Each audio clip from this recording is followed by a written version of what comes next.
Welcome back. Oh. Yeah, welcome back. We're good. Hey, welcome we're back. live. Welcome back, ladies and gentlemen, to the B Leaguers podcast, brought to you by the Koyo Store. Head to thekoyostore.com to check out all of your officially licensed Ubisoft paraphernalia. New Series 2 pins launching soon. It's going to be back. It's been a fucking minute. I moved to an entirely different continent in a different country and have casted 2 days of Pro League since we did our last episode. So it's been a minute. You were just in Dallas for CWL. I've been living in Poland. It's been a weird week and a half, 2 weeks for the B-Leaguers, especially without any episodes coming out. I'm going to crack my monster, so sorry if this picks up on the microphone. Oh, no, to all the listeners. That's a good crack right there. Yeah. To all listeners back home, apologies. The audio might sound a little wonky as well. I'm trying to balance new levels with a new microphone, new setup, and everything, so... bear with us as we get. We're doing our best. Yeah, as we get the setup back underway as it used to be. But I wanted to start this episode with a story. So that I have not heard because it would not allow me. So I'm genuine over on this end. I just want to let you know. I have not heard this story. He literally said, I have to tell you it on the podcast. It is podcast worthy. I need your genuine reaction. So it's so fucking just... I'll just tell it without prefacing it with anything. So, we get through last week. So, I fly in last Sunday, which was the day before the first day of Pro League, which Gasson wanted us to cast, which was weird because that would have A, been North America, B, been starting off the back half of the season with a new guy, and C, I'm 24 hours removed from living on a different continent. So jet lag's a bitch, and we get through that first NA day, no problems. A bit of a delay to starting the stream because like our whole internet in the studio went out for like an hour. So that was fun. And then we get through Wednesday, Gasson and I do LATAM again, and then we're off for the rest of the week. So on Thursday night, which used to be the day for EU play days, which then EU got moved to Friday, just to balance it out so there's not back-to-back days. So now it's Monday, Wednesday, Friday. We were going to all go out to like grab dinner and go out drinking on Thursday night. Well, Parker fell asleep. So we nixed that plan on Thursday, and we're like, okay. You guys, Parker and Michael have the Friday broadcast for EU. We don't really want to go out at like midnight, like start going out at midnight because they won't be done broadcasting until like 11:30. So we'll go out Saturday night. All right, Saturday night rolls around. Throughout the week, all the individuals, so Parker, Michael, and Gasson, have all taken me out to different places and shown me around Katowice and shown me like where to get food and how to get around and show me downtown and show me places that they want to go and stuff. And it's been interesting. So I've already been downtown once. Parker took me on a walk through the city. So I've already seen where we're going to go. It's like this gaming bar downtown Katowice. And... we get there on Saturday night after going out to dinner across the street from our like apartment complexes, and we get there and everything's fine. You know, it's packed in there, and it's weird because it's a fucking gaming bar, so I wasn't expecting it to be packed. But hey, I guess the gaming bar culture in Poland is much stronger than it is in Canada, at least from what I'm used to. But we get there, it's fucking packed. We're in the back, like the literal back of this bar, and we grab some drinks and we're chilling and having a good time. And I don't know, about an hour goes by and everyone's like, okay, we need to refill on drinks and stuff. And I wanted to go outside for a smoke. So I'm walking towards the bar and I grab some drinks and there's no problems. I buy a couple more drinks and I bring them back to my table. I'm like, okay, I'm going to grab my vape and I'm going to run outside and go for a smoke. So as I'm going back out to the doors to get outside, there's this giant log jam at the front of the bar of people just stuck. Like everyone's trying to get in or get out or get to a table or get drinks at the bar because the bar is right beside the front door, so it's all a fucking mess. And I don't know, I was just waiting my turn to be able to pass through because there were waitresses coming through, so I was getting out of the way for them so they could go do their jobs. And then the rest of us fucking plebeian customers could figure our shit out. And I don't know, I kind of just like held my arm out because I don't fucking speak Polish. I speak like one word of Polish, which is sorry. And that's all I really know. And Gasson has been really nice in trying to teach me some Polish, and it has not gone well. I do not speak Polish at all yet. So I just like held my arm out to say like in universal sign of you can go the fuck before me, Mr. Random Dude. So this dude is probably like 6'6", built like a fucking truck, and he like walks in front of me and he said, fuck, what's thank you in Polish? I forget what he said. Gassan tried to teach it to me, and I still don't fucking remember. Anyway, he said thank you in Polish, and I just said you're welcome as in English as a normal fucking human being. And he's like, oh, nice accent. Where are you from? And I was like, oh, I'm from Canada.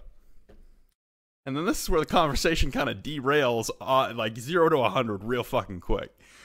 So I'm like, oh, I'm from Canada. And he goes, oh, no way, man. Why are you here? And I was like, well, I'm here for ESL. You know, I'm casting Pro League. I'm an esports broadcaster. And he's like, oh, okay. You know, I love Canada. You know, I'm really sorry about that shooting that just happened. And I'm like, there was no shooting in Canada. It was in New Zealand. Okay. But anyway, and he's like, yeah, you know, it's really tragic. And I'm like, oh, okay. So you just got the country wrong, but you're trying to be like a genuine human being.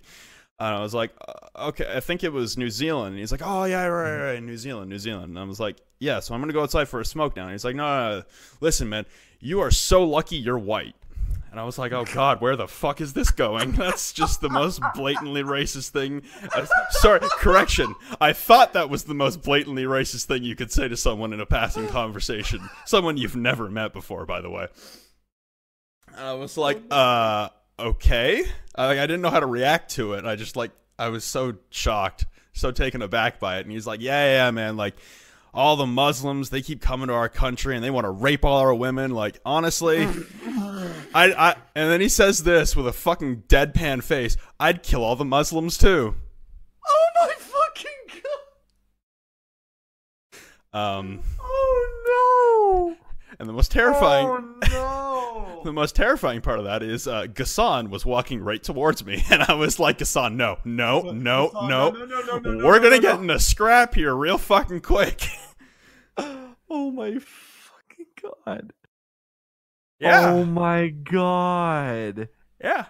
I mean, I've been told I was lucky that I was white before, and I was like, okay, like I get it, sure, white privilege, whatever you believe in, I get it, but like to go to the extent of, yeah, you know what? I'll kill all the Muslims too. Like, holy fucking shit. Yeah.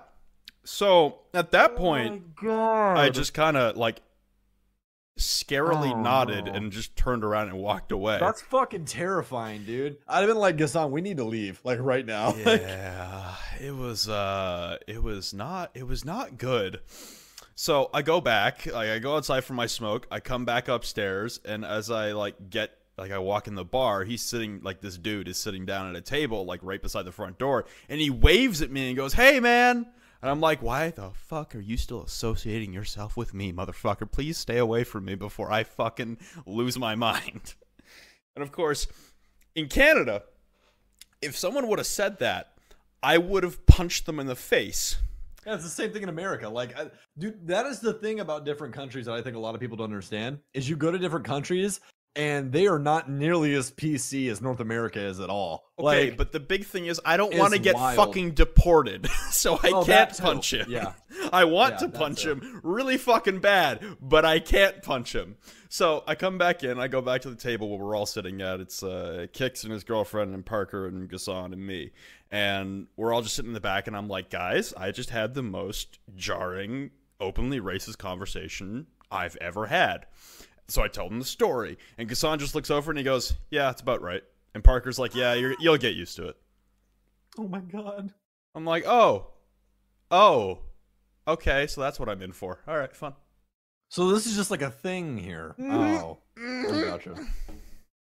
Well, welcome to Poland, Flynn. I hope you had a pretty good stay. I was swiping on Tinder, and this chick just had a giant swastika tattoo on her arm, and I was like, oh. Yikes. What? Yeah. Parker also told me a very horrifying story that happened. I won't share it because I don't know if he wants it to be public or not. But because it's Parker's story. Yeah, it's Parker's story. We need to get Parker on here, but you guys are on opposite days. Yeah, we are. We're on very different days right now. I think he's asleep right now. He was playing Apex earlier, but I think he's asleep now. Yeah, one day when we can record early, we'll get him on here. Yeah. So yeah, don't worry, guys. It's soon TM. It's soon TM. We see all of your fucking messages. Yeah, we do. Believe us. So yeah, that was a good first week in Poland. Other than that, Poland's fun. It's good. Other than that, Poland's fun. Other than the blatantly racist part, it's really fun. It's good. Yeah, it's like if you just don't talk to anyone and only talk to the people that you know, then you're good. Like, fuck. Oh my god. So yeah. Like obviously that's terrible. Like that is terrible. Horrible. But that is terrible. That is just like oh my god, dude. Like how in the fuck? Like why? So I'm so confused from so many different angles on this. Number one, that's what I'm laughing about. I'm like, how does someone just go, yeah, you know what? Like an open area, not like inside a house, like with like friends. No, like open bar space. Just like, yeah, well, fuck the Muslims. I'd have done the same thing. Like, holy shit, dude. Like what the fuck? Why would you just? And I'm a random human being. I've never met him before. If that was anywhere inside of the United States, that person would have been set on fire. Like, you know what I mean? Like, holy shit. That is wild. That is, yeah. Well, once again, welcome to Poland, Flynn. Hope you're having fun in the land of our mutual friend Nick. So, yeah. So, anyway, Nick's Polish, by the way. I figured. When you said that, yeah, I'm just making sure you knew which Nick I was talking about. So yeah. Everyone's got like 3 Nicks in their life. This is how it works. Very true. Kind of like how you have 2 Sams, you know? I do. I have 3 Sams. God damn it. There's too many Sams. Yep. Jumping back on track of what we do here at this podcast, we talk about Rainbow Six esports. So we had a very action-packed week. Wait. We forgot one thing. That's Flynn. I'm Stokes. Yeah. Welcome to the B Leaders podcast, guys. I know you guys already know we're sponsored by the Koyo store. We already said that earlier, but still, you can go over there to get all of your Ubisoft stuff. You can get it all. You can get pins. You can get fucking challenge coins. I just gave a challenge coin to my good friend Nick that we were just talking about. I gave him the one for Operation Blood Orchid. So he's got that sitting on his desk now. So yeah, go over to thekoyostore.com to get all of your shit that you want from Rainbow Six, because they make some really cool stuff. The pins that we got are awesome. I'm gonna definitely use those for my suits. I haven't seen you wearing any on the Pro League broadcast. I didn't bring them. They're back at home in Canada. Canada. I forgot to bring them. That's unfortunate. Also, that reminds me, the winner of the giveaway. You may have noticed that you haven't received anything yet, and that's because they're still sitting on my couch in Canada. So I love you. Sorry.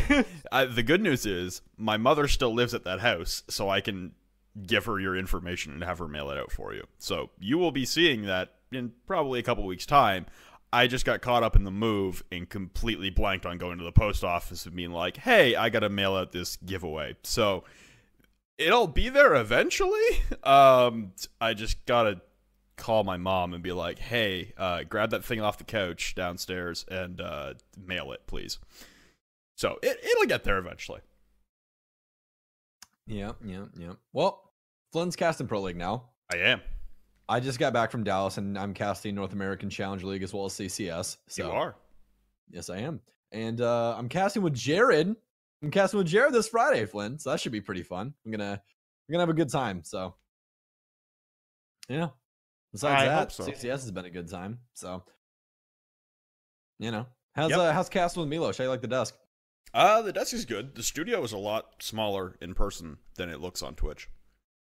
It looks a lot bigger on Twitch than it is in person. That is. I think Parker told me in Vegas it's basically inside of a fucking closet. Like, basically, like the whole studio. I don't want to reveal too much information about it, but basically, it's like this. I don't know. It's just like a tech office, basically. Like there's a bunch of cubicles and stuff, and like production's on one end of the hallway, and then the studio's in the other.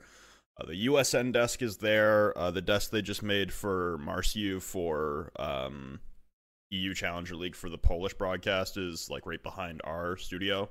So it was funny on Monday night at like during the first game, you could still kind of hear him behind us wrapping up EU Challenger League, like doing highlights and stuff, and you could hear him in the background of the North American Pro League. So that's oh shit.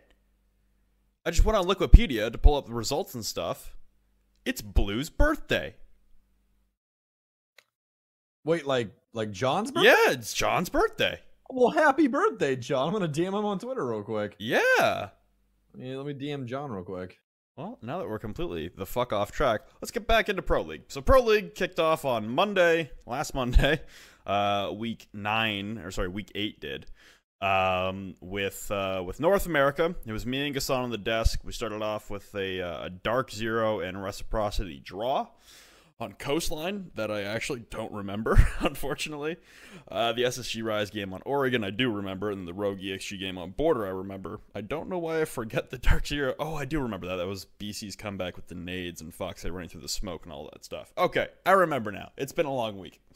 We'll just talk about North America in like one big group, and this will probably be a long topic because there's been a lot of, I don't want to say drama, but drama with North America and Pro League the last couple weeks.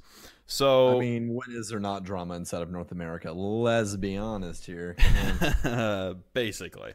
So we kick off Pro League last week with a delay to start with. That wasn't the end of the world. A lot of people either on Reddit or on Twitter and stuff were saying that we shouldn't even be doing Pro League right now, that it should be delayed because the patch isn't stable. And yet, basically, all of last week went off without a hitch, really. Like, it was more production or player delays than it was, like, rehost and stuff. Yesterday was a different story for North American Pro League for week 9. That was a lot of rehosts and a lot of tech issues and a very controversial tech issue that happened at the end of the Rogue Dark Zero game, which we'll get to. But there was also a little bit of confusion. So me and Gassan get into the studio at about, I don't know, 10 p.m. our time, because we don't start the broadcast until 1 a.m. our time, which is rough.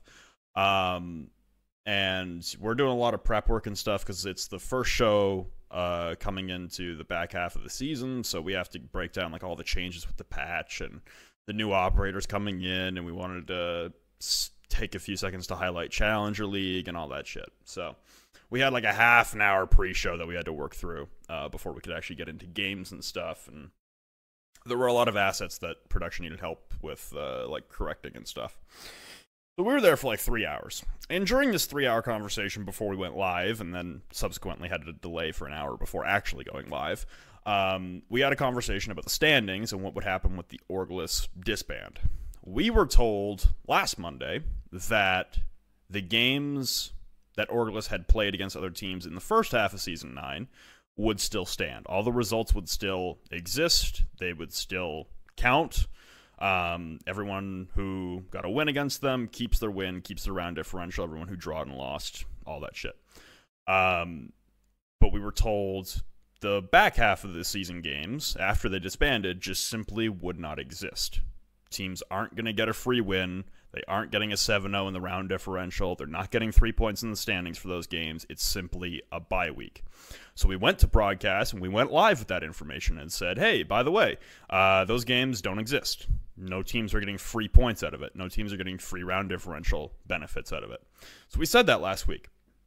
And then you fast forward to yesterday, at which point Parker and Michael are saying that teams are getting a free win. We still don't have official clarification on that. So we're waiting to see. The presumption is that the information we were told last Monday was correct, that the teams won't be getting points for those games, but we still don't know yet. I have asked vehemently in our nice little group chat we have. We still don't know. So we're waiting on a clarification on that. So standings might look a little different as soon as we have some light shed on that situation. I wish I had more information, but we don't at this point.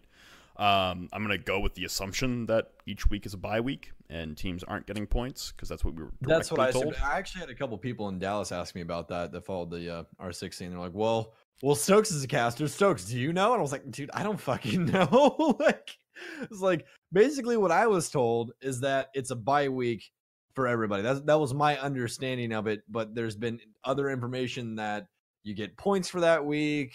But then, as you said, it would mess up the round differential and so on and so forth. Yeah. So it makes more sense to me to use it as a bye week more than anything, because everybody's going to have that same, because everybody would plays Orglis. So everyone's going to have a bye week and it's going to be equal. It just makes sense. It's just like hockey or the NFL. Like everyone plays the exact same amount of games anyways. So it just makes sense. Yeah. So I'm going to move ahead with this conversation with the assumption that what we were told last Monday was correct in the first place, and that there was miscommunication. Like I said, there's still no official wording on this, so I could be entirely wrong here, and Parker and Michael could be entirely correct, and Parker even went to Reddit to say he might not be right. We don't know. So we gotta wait and see on that one. But we start things off last week with EG on a bye week. And then the Dark Zero and Reciprocity game really being the big hitter, the big draw. Rogue and EXG were both kind of statistically underperforming. EXG is a new team coming in. We're not doing all that hot, but they make a change with Pojo coming in as coach. Last week, didn't really seem to have much effect against Rogue, unfortunately. They put up a decent fight early on, but then it was Rogue just kind of tearing away with the thing. This week, however, very big change. EXG take down Reciprocity 7-2. So in this 2-week span, we've seen an EXG that looks good, an EXG that looks mediocre. We've seen a Dark Zero that, again, just loves to go the distance with teams. We've seen a Reciprocity that's hit or miss. Like, it seems like NA is on its fucking ass right now, and they can't really make out who is going to be going to LAN, which I'm okay with. You know what? I don't know, man. I don't know. So I think the biggest thing for me is the fact that Reciprocity just looked very piss poor the second match. Mm-hmm. Their match against Dark Zero, they looked a lot more practice. I talked to Foxy a little bit about it because he stole my girlfriend today. If you saw that on Twitter, so I did. Yeah. So Davide now has my girlfriend. So rest in peace to my relationship. But besides that point, does that mean you get Fuya? I'm gonna stay where I'm at. I'm okay. There you go. I love Fu. I love Fu a lot. I've talked to her a lot, but I'm gonna leave that over in Davide's area. It's good. It's all good. Anyways, besides the point of switching girlfriends, God damn it. I talked to him. He said that they were malpracticed this week, leading up to the Accelerate game. And I honestly believe him because there was a lot of things that they were, doing the previous week. You an invite would it really looked like they were firing on all cylinders or went against EG and everything else that they were not doing against Accelerate, and Accelerate just capitalized on it. I mean, going back to actually leading with the point of Accelerate, going back to last week, I think Pojo just more or less needed to see what he had to deal with. He probably just sat in comms, just muted and just listened to their comms. Because like he said in his interview, they make Xbox calls, which is basically just saying he's in office, like over and over and over again, because a lot of people get excited and you repeat calls. That is not a way that you want to make calls. You want to keep comms clear to where people can be concise and understand what's going on. And they can also hear footsteps and other things that are telltale signs of what's going on inside the map for panic tricking or whatever. You don't want someone flooding comms with them calling the same thing over and over and over again.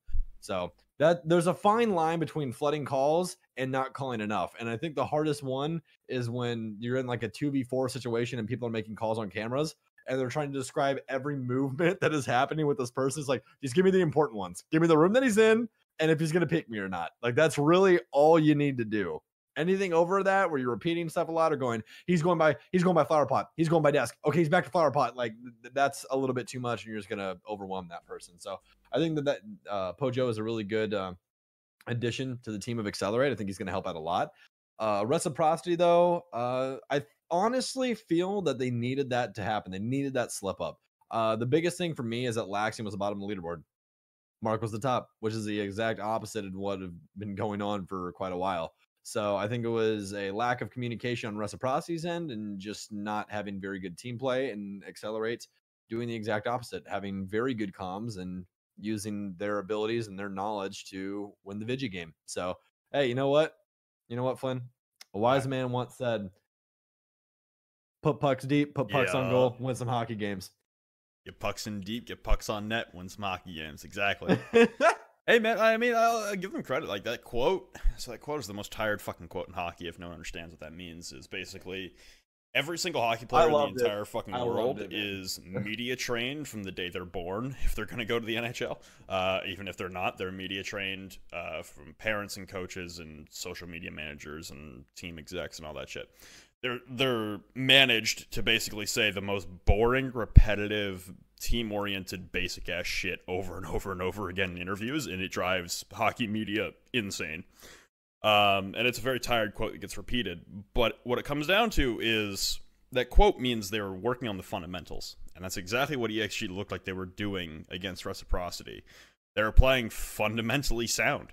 They weren't overextending into areas they shouldn't have been. They didn't really slip up in any of the rounds, honestly. Those rounds they lost came down to coin flips, barring one of them anyway. That was like a complete wipe. But honestly, like, it looked like EXG were just playing much more fundamentally sound and much more cohesive as a team, which is honestly how they looked in Challenger League in some games that they really dominated.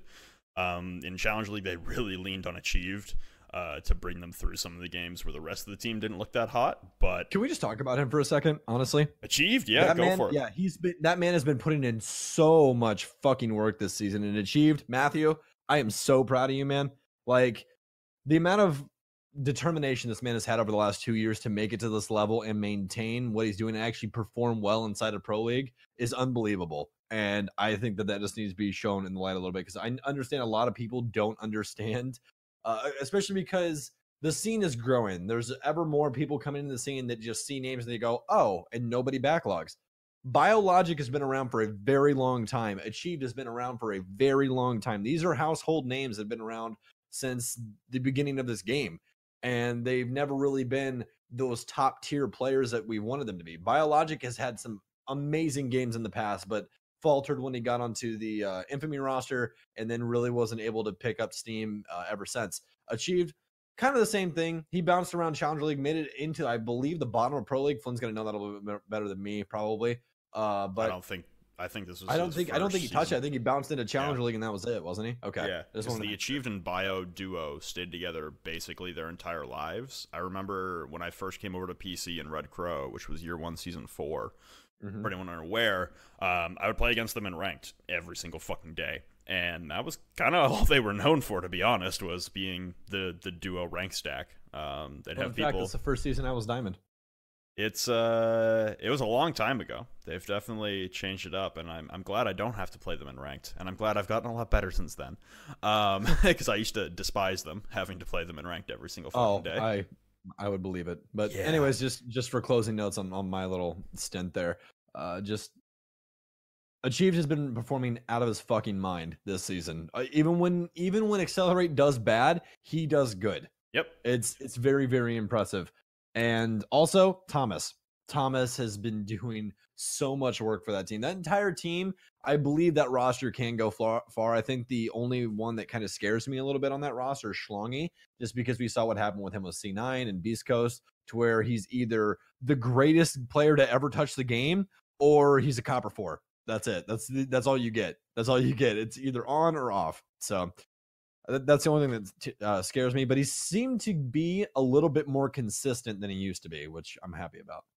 Yeah, I think EXG is honestly like the big surprise and honestly the bright spot on the last 2 weeks of NA Pro League. I mean, you've got Dark Zero and Reciprocity in week 8 last Monday going toe-to-toe, and then you've got SSG scraping out a win against Rise. For whatever reason, man, SSG, they love going the distance.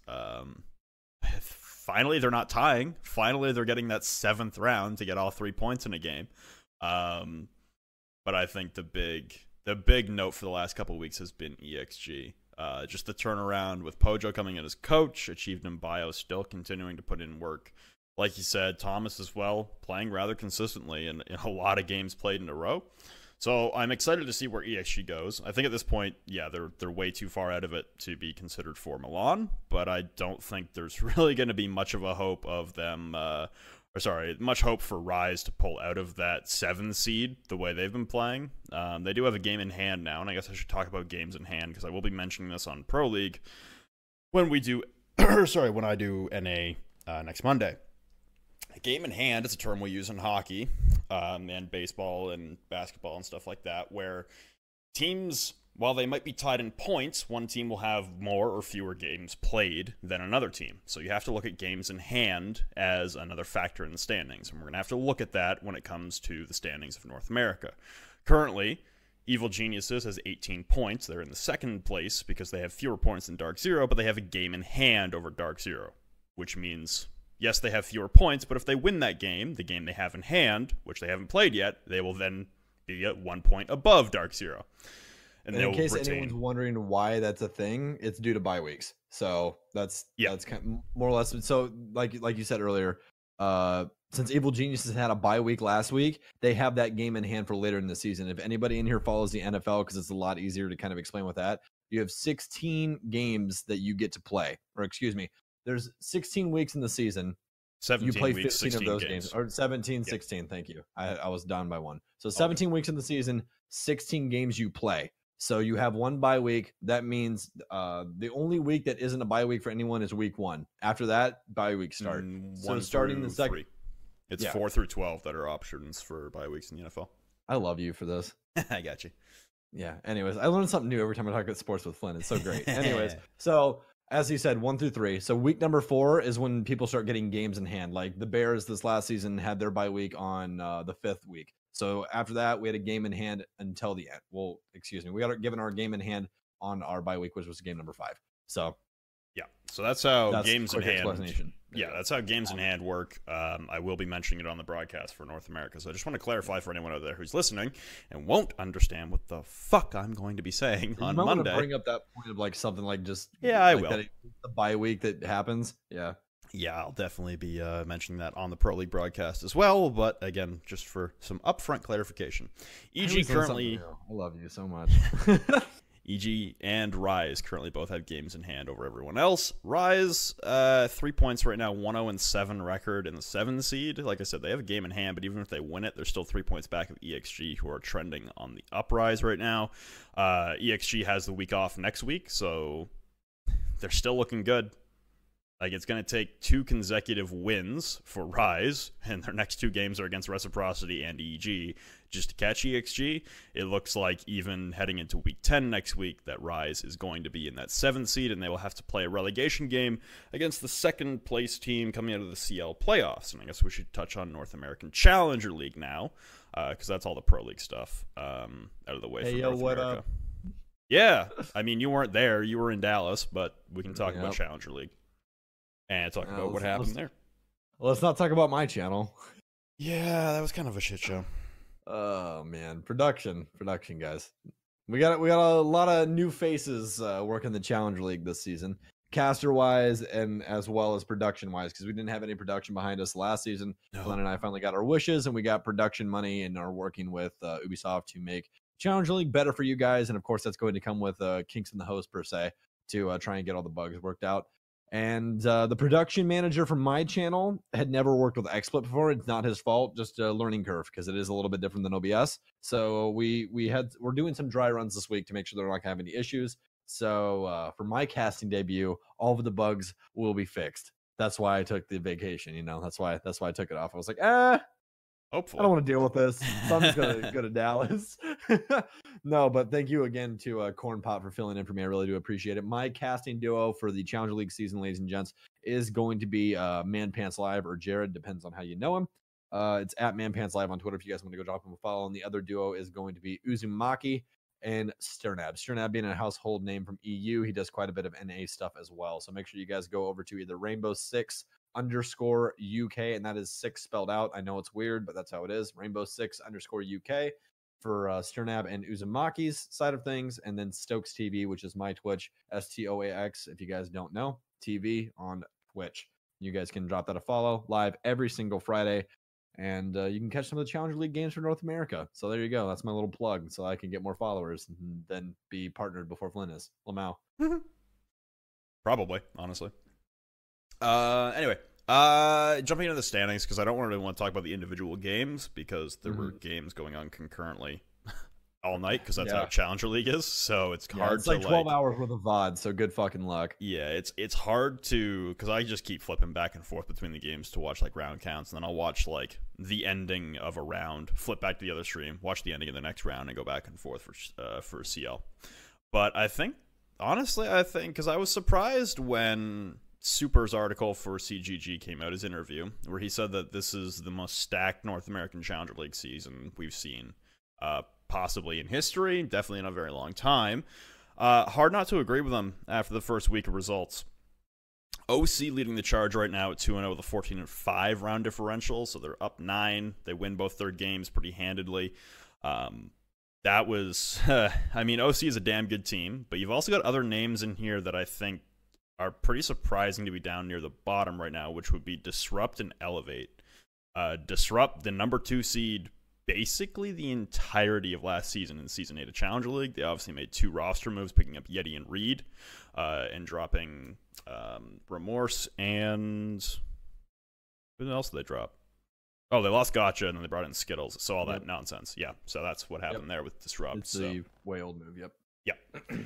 So 2 new roster moves for Disrupt. Does not look so hot for them, although their opponents heading in were the Sonics, who are formerly known as Elephant Gang, and then Elevate. Pretty good level competition there. But Disrupt go 0-2. That was the big standout for me in NACL last week. Elevate also in handed fashion, by the way, just to make an explanation point on that. Yeah, like very, very handedly. Nothing was hard fought for either team that faced against Disrupt. Disrupt literally just got spanked. So we'll see if they in both games. Yeah, exactly. We'll see if they can fix it next week. But yeah, the Elevate pickup of a roster for Challenger League really blew me away. It's really weird seeing that logo once again. It is. Honestly, all these org pickups really piss me off. Because you well, it's like, right? Yo, if Orgless could get an org, then players would have stayed. Like, shit.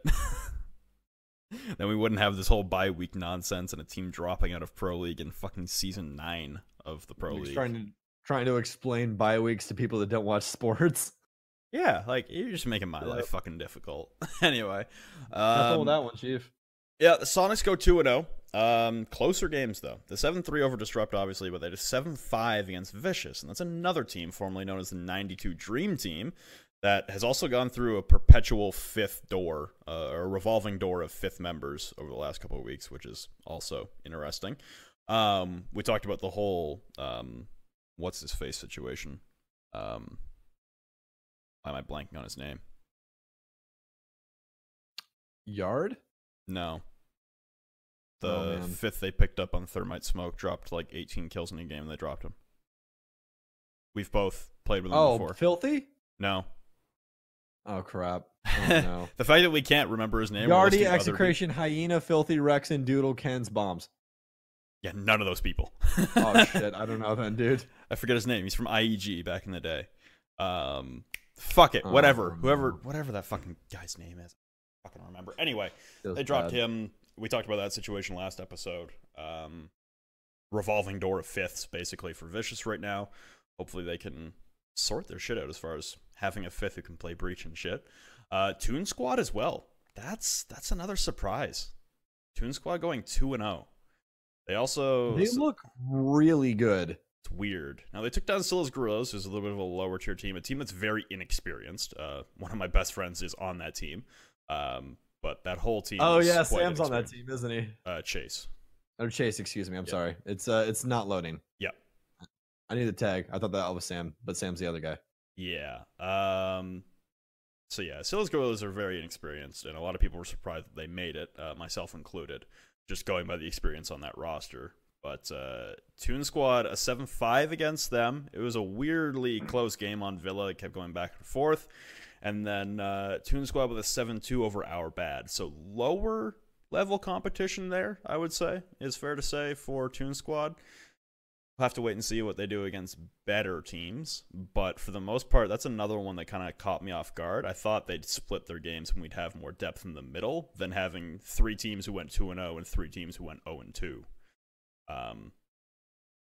I'm really excited to see how NACL breaks down for the rest, because whoever wins the playoffs for North American Challenger League, and if you don't know the setup for Challenger League, this is what it is, the new format anyway. Teams play 14 games, 14 best of ones, the same number of games that are played in Pro League. They just do it in half the time, which, again, makes no fucking sense to me, but whatever. We move onward, where you deal with weird decisions all the time. So they play 2 best of ones each night. At the end of a 14 play day or 14 game season. The top 4 teams in Challenger League then go on to what are called the Challenger League playoffs, which also don't make any fucking sense, but nope. We still live in this world where things don't make sense. So they go to the playoffs. The 1 seed will play the 4 seed. The 2 seed will play the 3 seed. The winners of those games will move on to face each other to get the seeding rights. The winner of that final playoff game between the winner of the 1-4 and the winner of the 2-3, the winner of that game will be the number 1 seed in Challenger League and be automatically promoted to Pro League for next season. And then the number 2 seed will most likely end up playing Rise Nation for that 7 seed in Pro League. That's how Challenger League works. And then same thing for all the other regions. I just used Rise as an example because we're talking about NA. Yeah, I did an interview with Cheddar recently, and they asked me to basically explain Challenger League, and I was like, "Oh, here we fucking go." Here we fucking go. Like it was a very hard thing to explain because I was like on the spot because I didn't know I was gonna have to explain how Challenger League worked, and I was like, "Okay, well this season's really fucking weird because we don't have a team inside of North America." Yeah. Like, you know what I mean? So and then like I completely forgot about the entire playoff system. I was like, okay, yeah, the top 2 teams just play those teams. And I was like, oh, wait a minute, we don't have a team for North America. And I was like, and so I was just like, all right, just finish your sentence and then just like let it lay where it is. And then we'll explain it next time where we actually have the full information because everything's really fucking weird this season. And Challenger League playoffs shouldn't even exist, by the way. It's stupid. It's a stupid system, but it's what we do. So it's whatever. 14 weeks. Flynn and I just talk over it. Smile. Yeah, like 14 weeks and then 1 best of 3 decides your whole fate. Okay, sure. That makes sense. Yeah. Yep. Doesn't make any. Honestly, I think it should work like Pro League, where the bottom 2 teams are just auto relegated for Challenger League, and then the other 6 are put into a bracket, and there's a losers bracket. You play up. That'd be interesting. That would I'm make also more fine sense with because just, again. Like, no bracket at the end, no playoffs at the end or anything. Just two teams and that's it. Number 1 seed auto promotion, number 2 seed plays the 7 seed. Like, what's wrong with that? That's what we used to do. That's more or less how I explained it. That's more or less how I explained it to Cheddar, basically. Yeah. Because honestly, that system does make sense. But I would honestly like to see the top 6 teams go into a bracket and have a losers bracket, just because I think it would make it way more interesting. You know what I mean? Just because people could rally back, I think it would make it very interesting. Plus, it would honestly prove who the fucking best team is, because there's no way you're going to make it through an entire bracket like that and not be the best team in your group. Yeah, even if you made it double elim for the top 4 for the playoffs, then fine. It makes a little more sense and there's a little more structure and competitive integrity with it all. But whatever, we're not going to get into. To be off. Yeah, we've talked about this so many fucking times with goddamn Challenger League and how we would like to overhaul it. And I like how they're listening to us, though. I don't know what we did or if they're actually listening to us, but damn, dude, I'm hyped. Hey, man, we're getting changes. We're getting changes slowly. Changing gears off of North America. Let's head to LATAM real quick, just because I casted it, so I actually know what the fuck I'm talking about at LATAM for the first time in my goddamn life. And I'll be doing that again tomorrow night. Last week was a weird fucking week.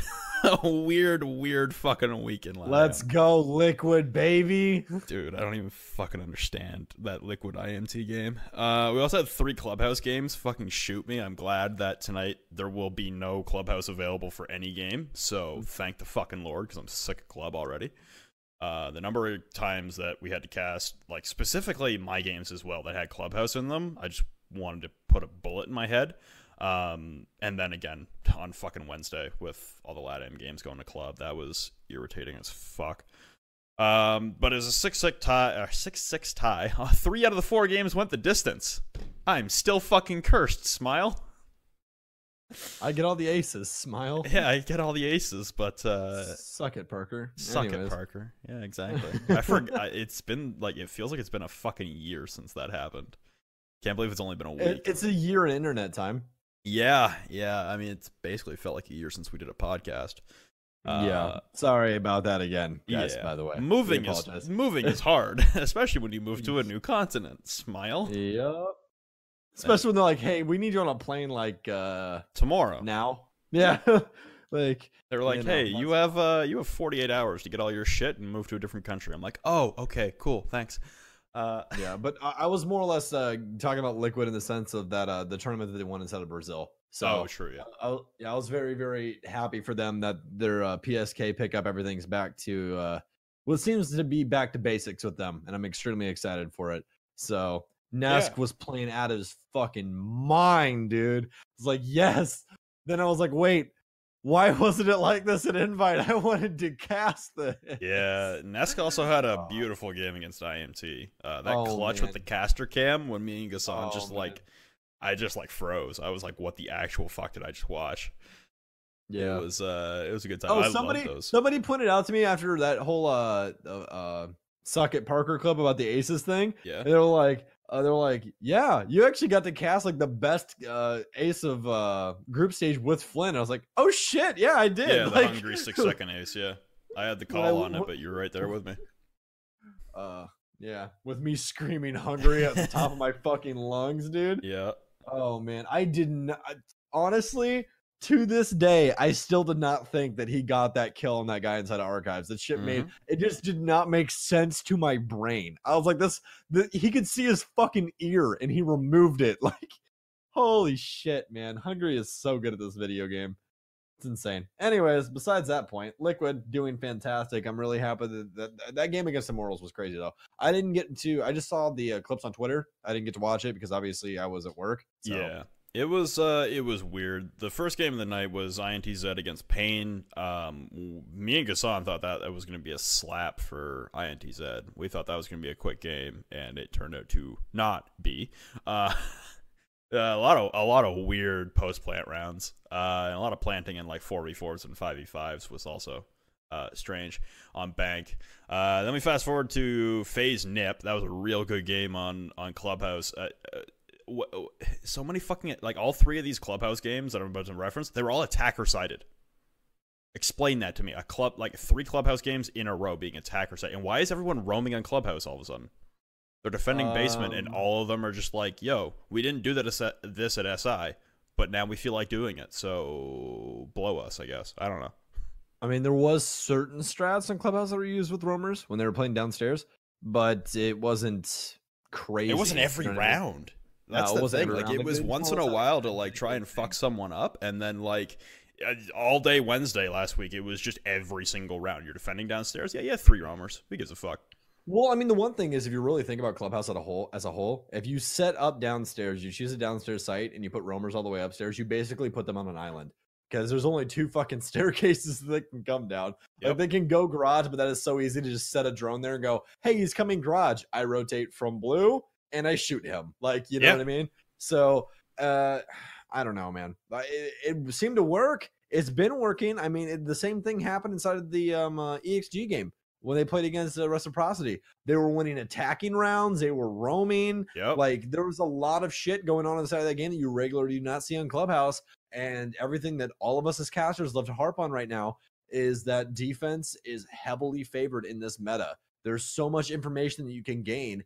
And for Reciprocity to drop, I believe it was 4-1. No, I think it was 4-2 at the split on Clubhouse. That's insane for an offense. Mm-hmm. Yeah, so the FaZe Nip game was very fun. Lots of attacking rounds won on that one. Lots of weird roam strats that just didn't really pan out. Black Dragons, Red Devils.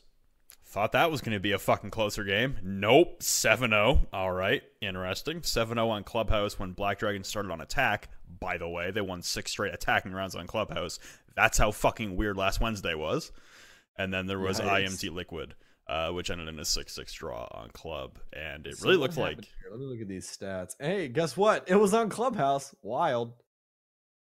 Yeah, IMT Liquid was... it looked like Liquid honestly should have had a couple more rounds there. It looked like they kind of flummoxed a couple rounds, just constantly pushing into Church when they didn't need to. And indecisiveness from Immortals as well. They were throwing rounds on both sides. I don't want to lay blame at either team's feet directly. It really looked like they were both just trying to get back into the swing of things of playing online, and obviously the roster move for Liquid, and Immortals coming back from LAN after not doing so hot. Obviously some changes being made to strategy and stuff like that, so they were getting back on their feet. It was a weird game. The whole fucking day for LATAM was weird, but what those results do for the standings is hilarious, because like every team is still in it, except for Pain and INTZ. There are 6 teams right now in LATAM who have a shot to go to LAN, and we're heading into week 9. Yeah, week 9 tomorrow night. I That's love it. wild. I love it. That's wild. I mean, hey, it makes it fun as fuck to watch. You know what I mean? It's not like watching like the NFL when the Patriots are good every single fucking season. Well, that's the thing. That's what most regions except except for EU have with been recent like that. history. Absolutely, I agree with you. Yeah, and we were talking about that, or I was talking about it on stream the other day, where it's like, yeah, I like more depth, but honestly, Immortals in first place right now at 16 points. The only reason they have first place right now is because they have a tie break over Liquid, because they beat them 7-5 in week 1, and then they drew in week 8, so they still have a fucking 2-round advantage over them. But all the other stats look better on the side of Liquid. Immortals also quietly the only other undefeated team in Pro League. 4 wins, 4 draws, no losses. Empire is the only other undefeated team, currently 7-1-0. I don't think people are giving Immortals much credit for that. They're undefeated still in Latin America. Crazy because I refuse to lose. I mean, shit. You look at the difference. So you've got FaZe. You've got Liquid right now with more wins than them, 5-1-2, and then you've got FaZe who are 4-0-4.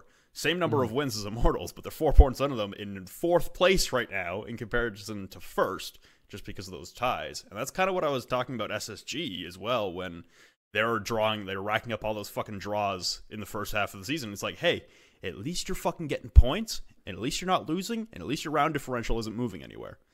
Immortals kind of do the same thing, just without the extra losses. It's impressive.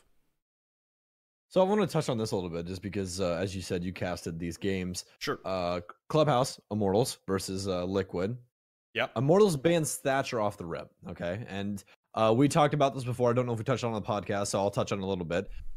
You guys are more than likely going to be seeing a lot of Thatcher bans the latter half of this season due to the fact of Kaid now being in the lineup. And the reason that you're going to be seeing the Thatcher bans is the fact that when Thatcher is gone, Kaid is ridiculous. He is so hard to deal with. You either have to get a Twitch drone or IQ to an area where she can possibly get the Electro Claw.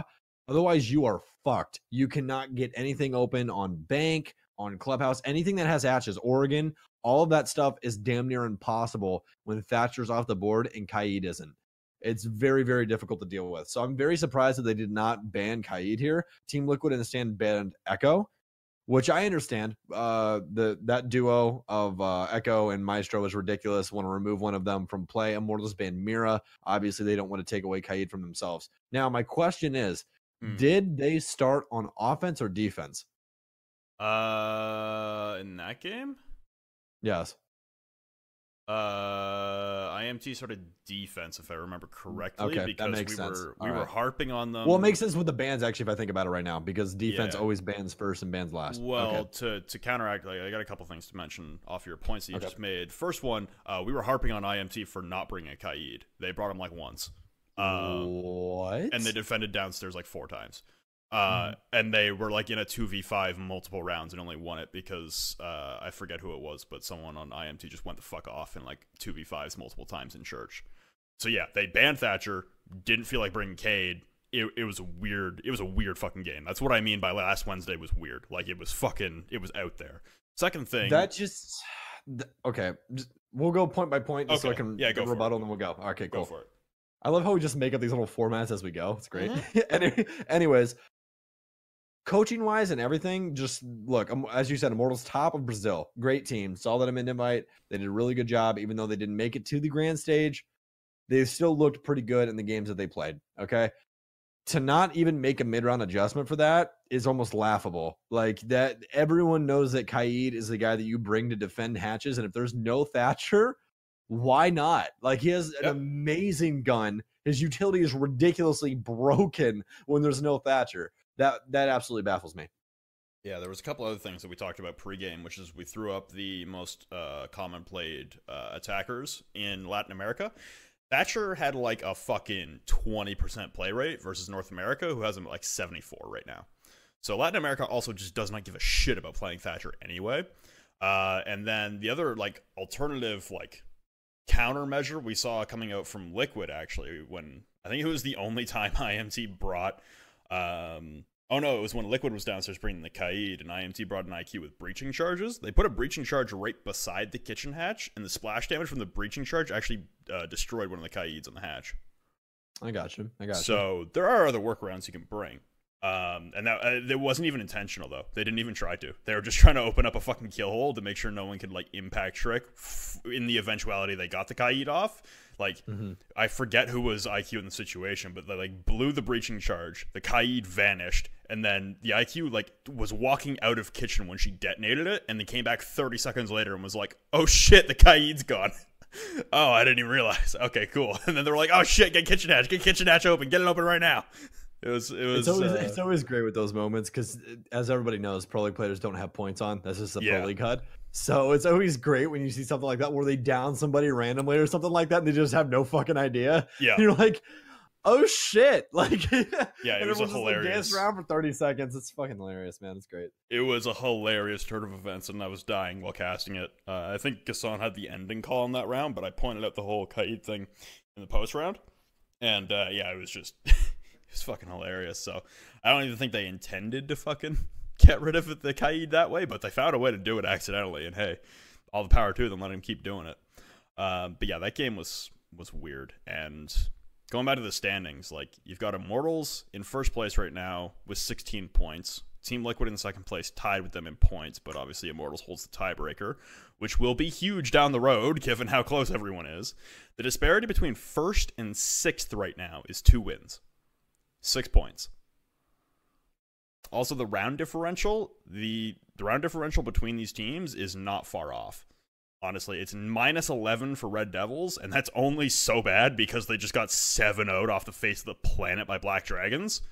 They would have, I don't know, if they drew that game or lost by 1 round, they would have been like -5, -4 on the round differential, and Immortals is only at plus 15, and Team Liquid has the best round differential at plus 19. So like the top 6 right now in LATAM are all going toe-to-toe with each other. So whoever, there's no given right now for who's going to land in any region already, and I love it. Yeah, I definitely agree with that. I'm on the Jenna boat, though. I think Liquid's going. So yeah. If you guys know who Jenna is, it's like Liquid's #1 fan. I follow her on Twitter. So yeah, Jenna's fantastic. But I'm on the Liquid boat, honestly. I've loved them for a really long time. As everybody knows, because I've said it before in the podcast, Nesk is my favorite player. It's him and Hungry. Those are my 2 favorites. So I honestly think with PSK back in the lineup that they can take it all the way. And I think they're going to have a very good showing at LAN.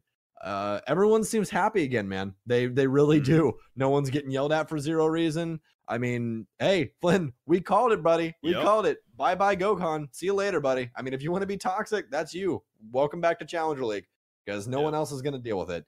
It's not a good team environment, and you can't build off of that. That's exactly why Antonio Brown's gone off the Pittsburgh Steelers right now because Big Ben is a dick. So, anyway. That's how she goes. Yeah, that's how the shit goes. That's how the fucking cookie crumbles. All right, let's touch on EU then. Yep, transition to EU. All right, so let me get that loaded up real quick. Like if CGG wants to cooperate. All right, there we go. Anyways, so that started last Friday, ladies and gents, and it started off with an absolute heater because everyone says I say barn burner too much. Heater.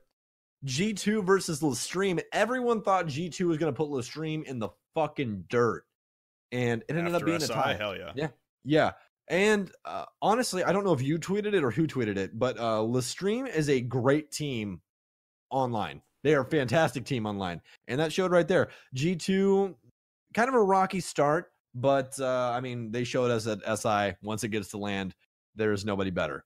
At all. And so, I mean that's just how it goes. It's kind of like LeBron in the playoffs. Like he lags behind the entire season, then gets to playoffs. He's like, "Oh, you wanted 50 points? Well, I'll give you 55." Like, Yeah, I had a question on stream the other day about G2 because let's talk about that whole situation as well with them. Pretty probably not making a LAN. They're currently 2-4-2, 2 wins, 4 draws, and 2 losses. That's a tough record to hold right now. In the middle of an EU season that looks so fucking jam-packed. Every single one of these teams in EU right now, they look like they belong there. So the fact that one of these teams is going to get auto-relegated is quite sad, honestly. I was happy with auto-relegation for a long time there. After looking at EU, I'm slowly, because I like how it benefits North America and Latin America, because it gets you new teams in that are like on the upswing, have younger potential players. It's not the same revolving carousel of fucking players over and over again. In EU, it's a completely different story. I don't know how I feel about auto relegation in EU right now, because seeing one of these teams get sent down to Challenger League for 6 months and possibly completely disbanding because of it and losing an org because of it, I'm scared. Yep. And that's kind of what we talked about with Na'Vi being in that situation. Brand new big ass org coming in and might be auto relegated.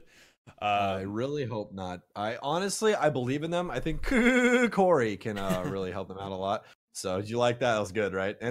Anyways, I think that they can bring it together. I think Navi would not pick them up if they didn't believe that these boys have what it takes to at least finish in the middle of the pack and not get auto relegated. Yeah. Their online performances were lackluster, but even though their LAN performance was arguably terrible, they still made it deep inside of the bracket and almost made it to the grand finals, or excuse me, they made it to the final stage. So they weren't as bad as Lestream. So no, Lestream fucking terrible, yeah. And it was very disheartening because I had a lot of faith in them really going into that.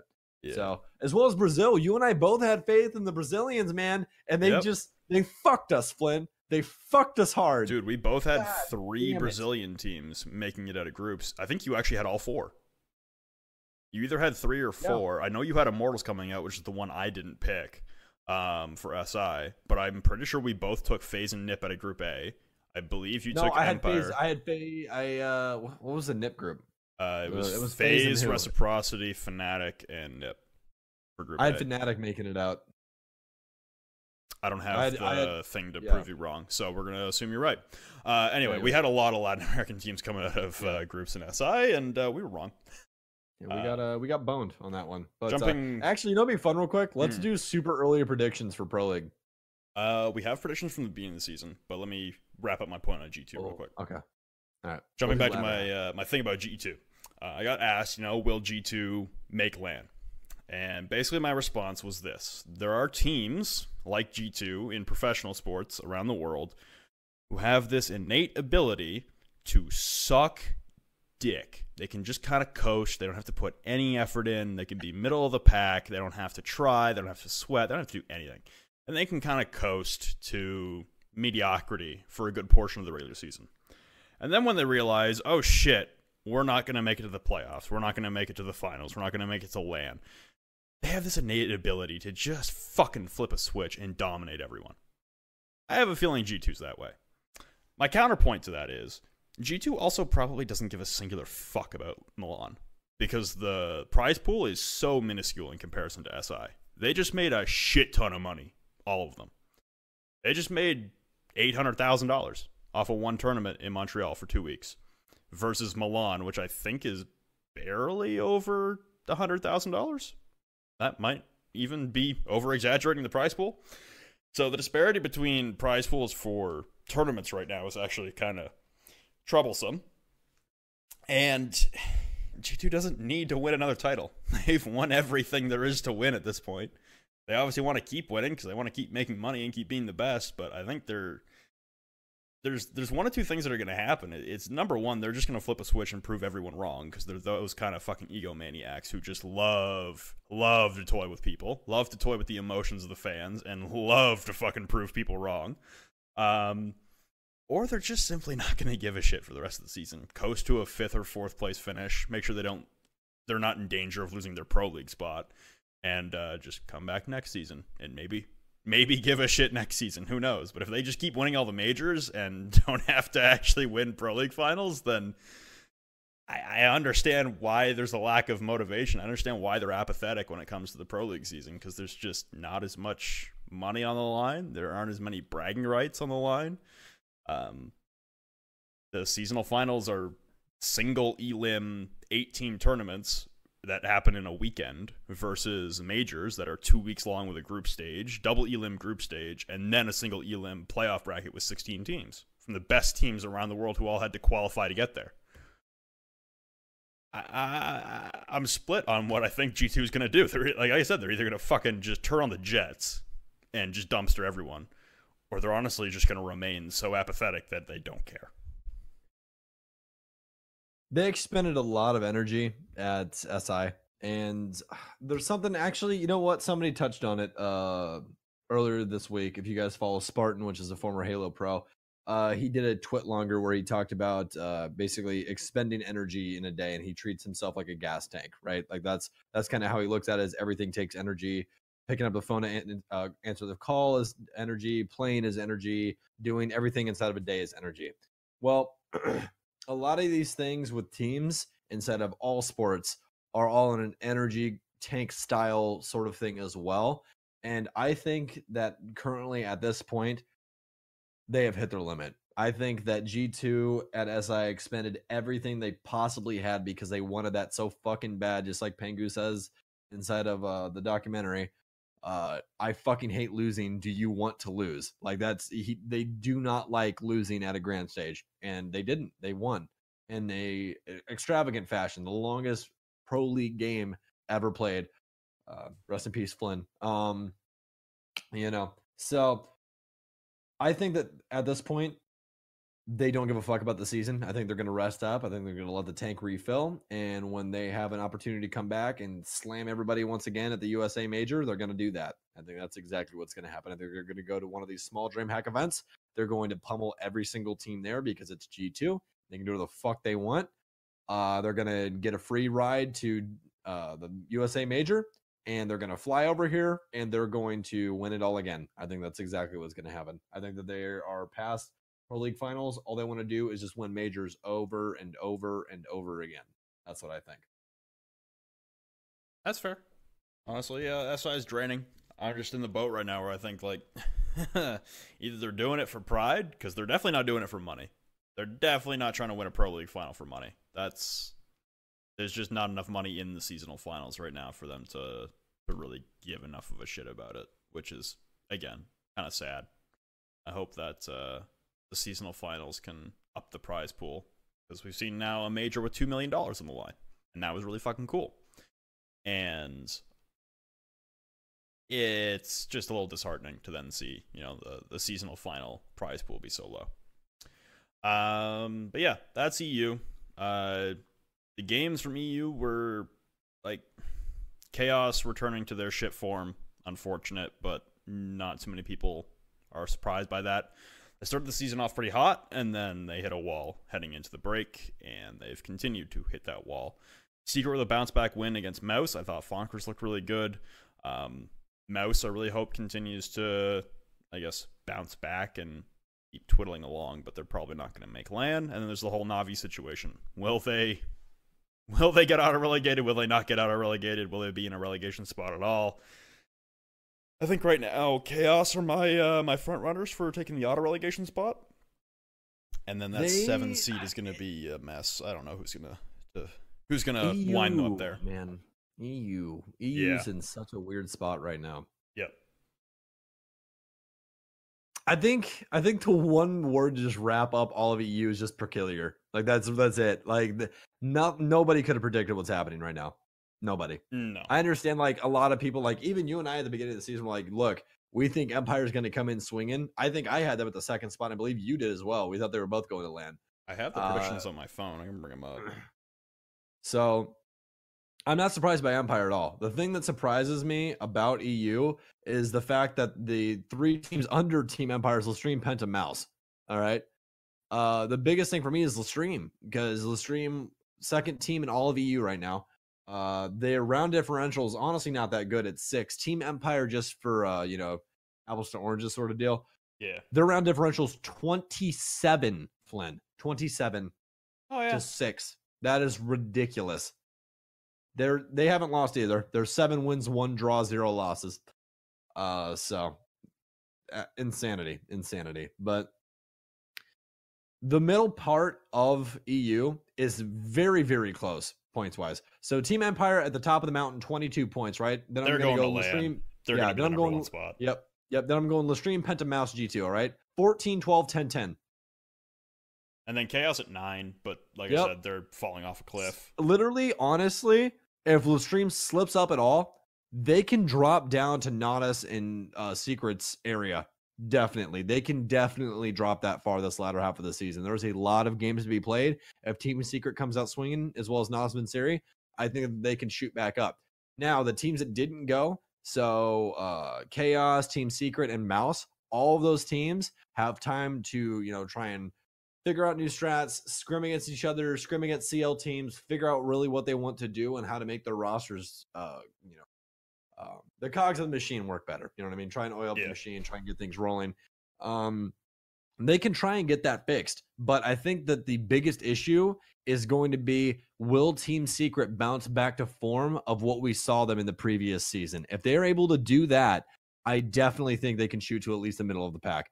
Literally, second place is anybody's ball game right now, ladies and gentlemen. It can be anybody in EU right now. I know it seems a little bit far-fetched, but this point margin is not big enough at all to be comfortable. The only team in all of EU that is resting where they are and can literally drop every game and still probably make land is Team Empire. That's it.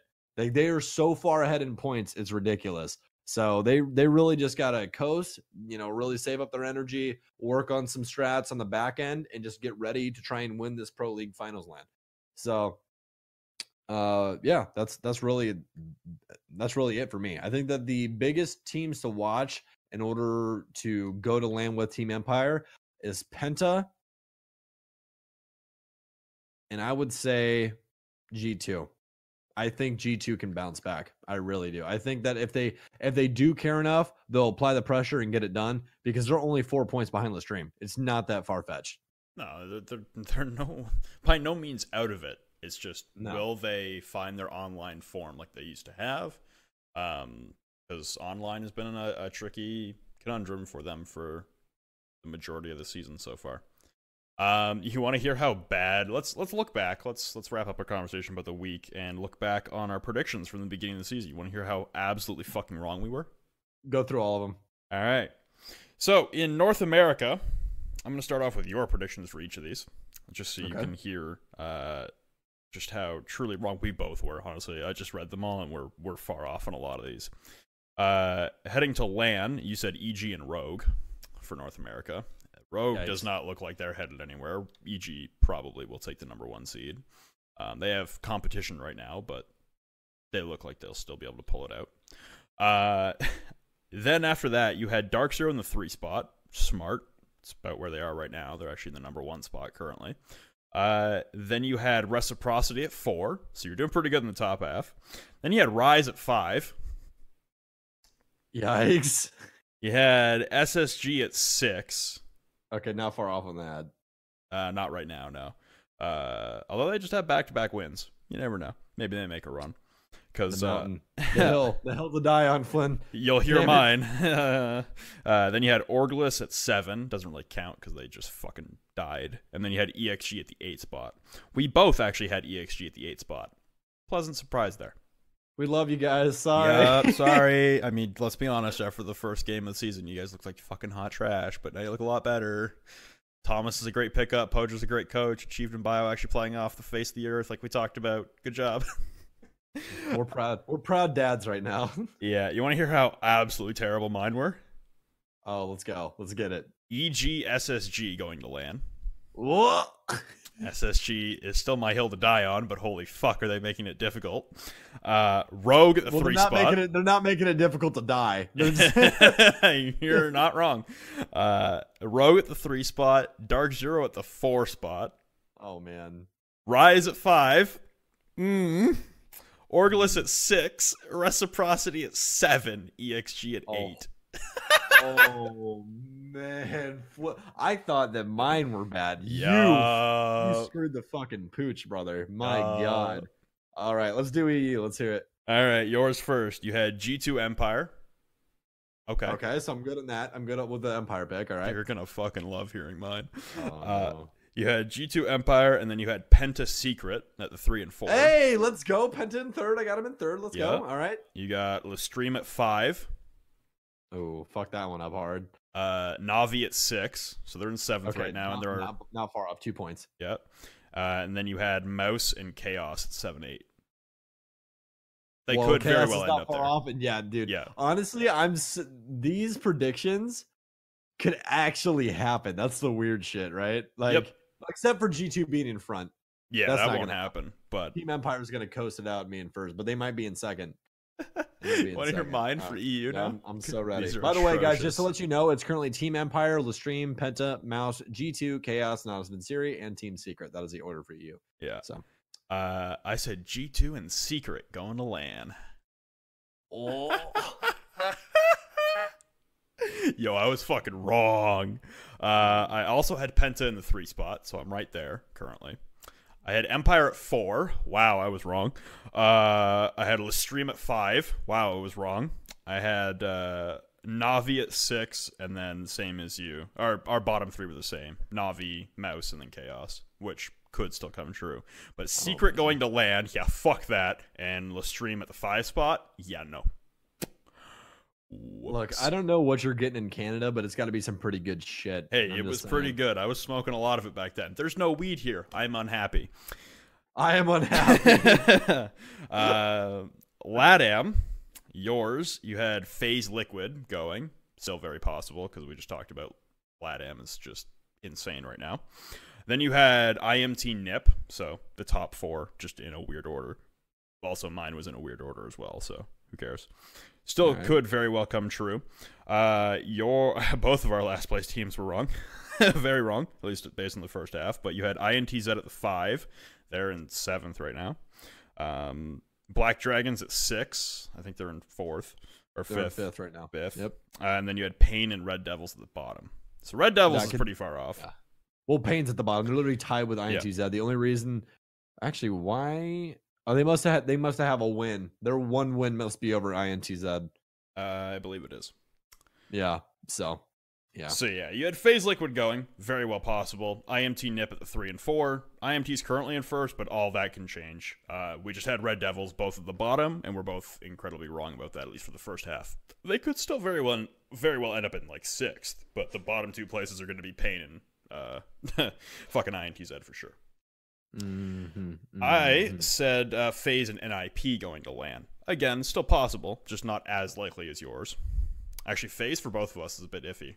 They're in 4th right now, so it's not the end of the world, but it's a little tough. Then I had Liquid Immortals 3 and 4, INTZ 5, and then our bottom 3 were the same again: Black Dragons, Pain, and Red Devils. So we were both off in the Black Dragons and Red Devils predictions and put a little too much stock in INTZ.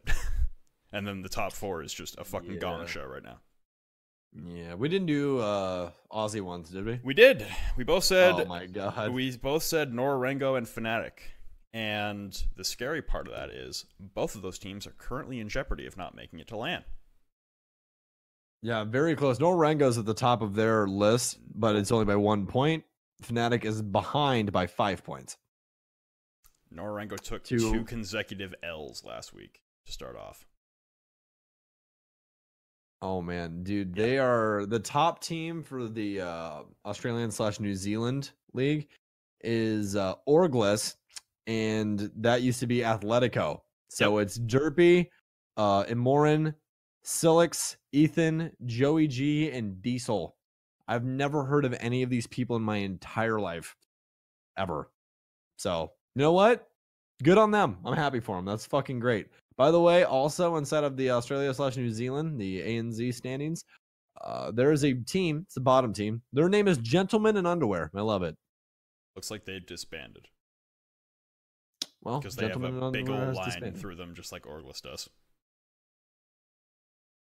Oh yeah, no scheduled matches to show. Yep, it didn't have a line for me actually. Oh, it does for me. Well, so yeah, that's kind of.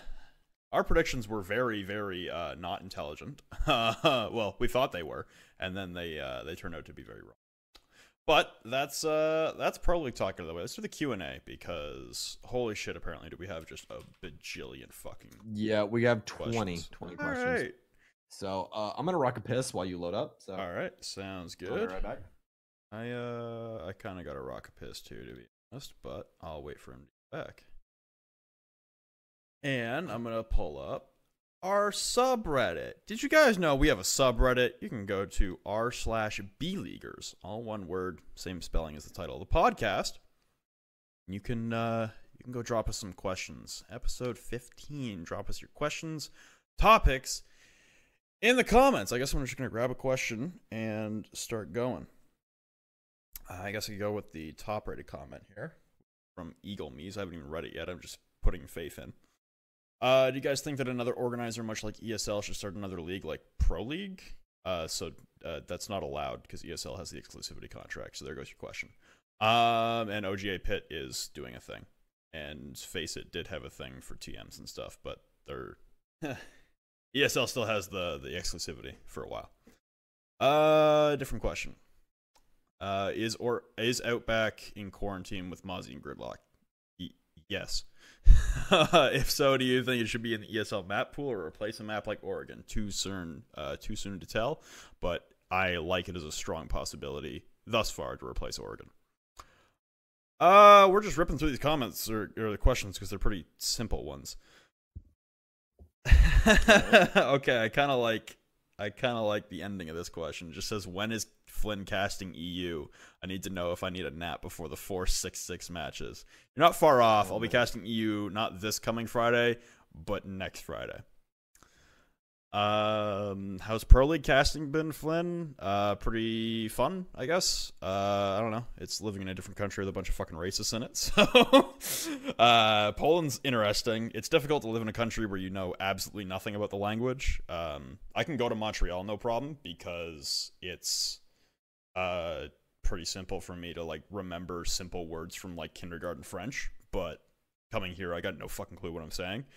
So the language barrier is difficult about being in Poland. As far as Pro League casting, I don't know. It's just casting Pro League. It's just casting something in a different setting.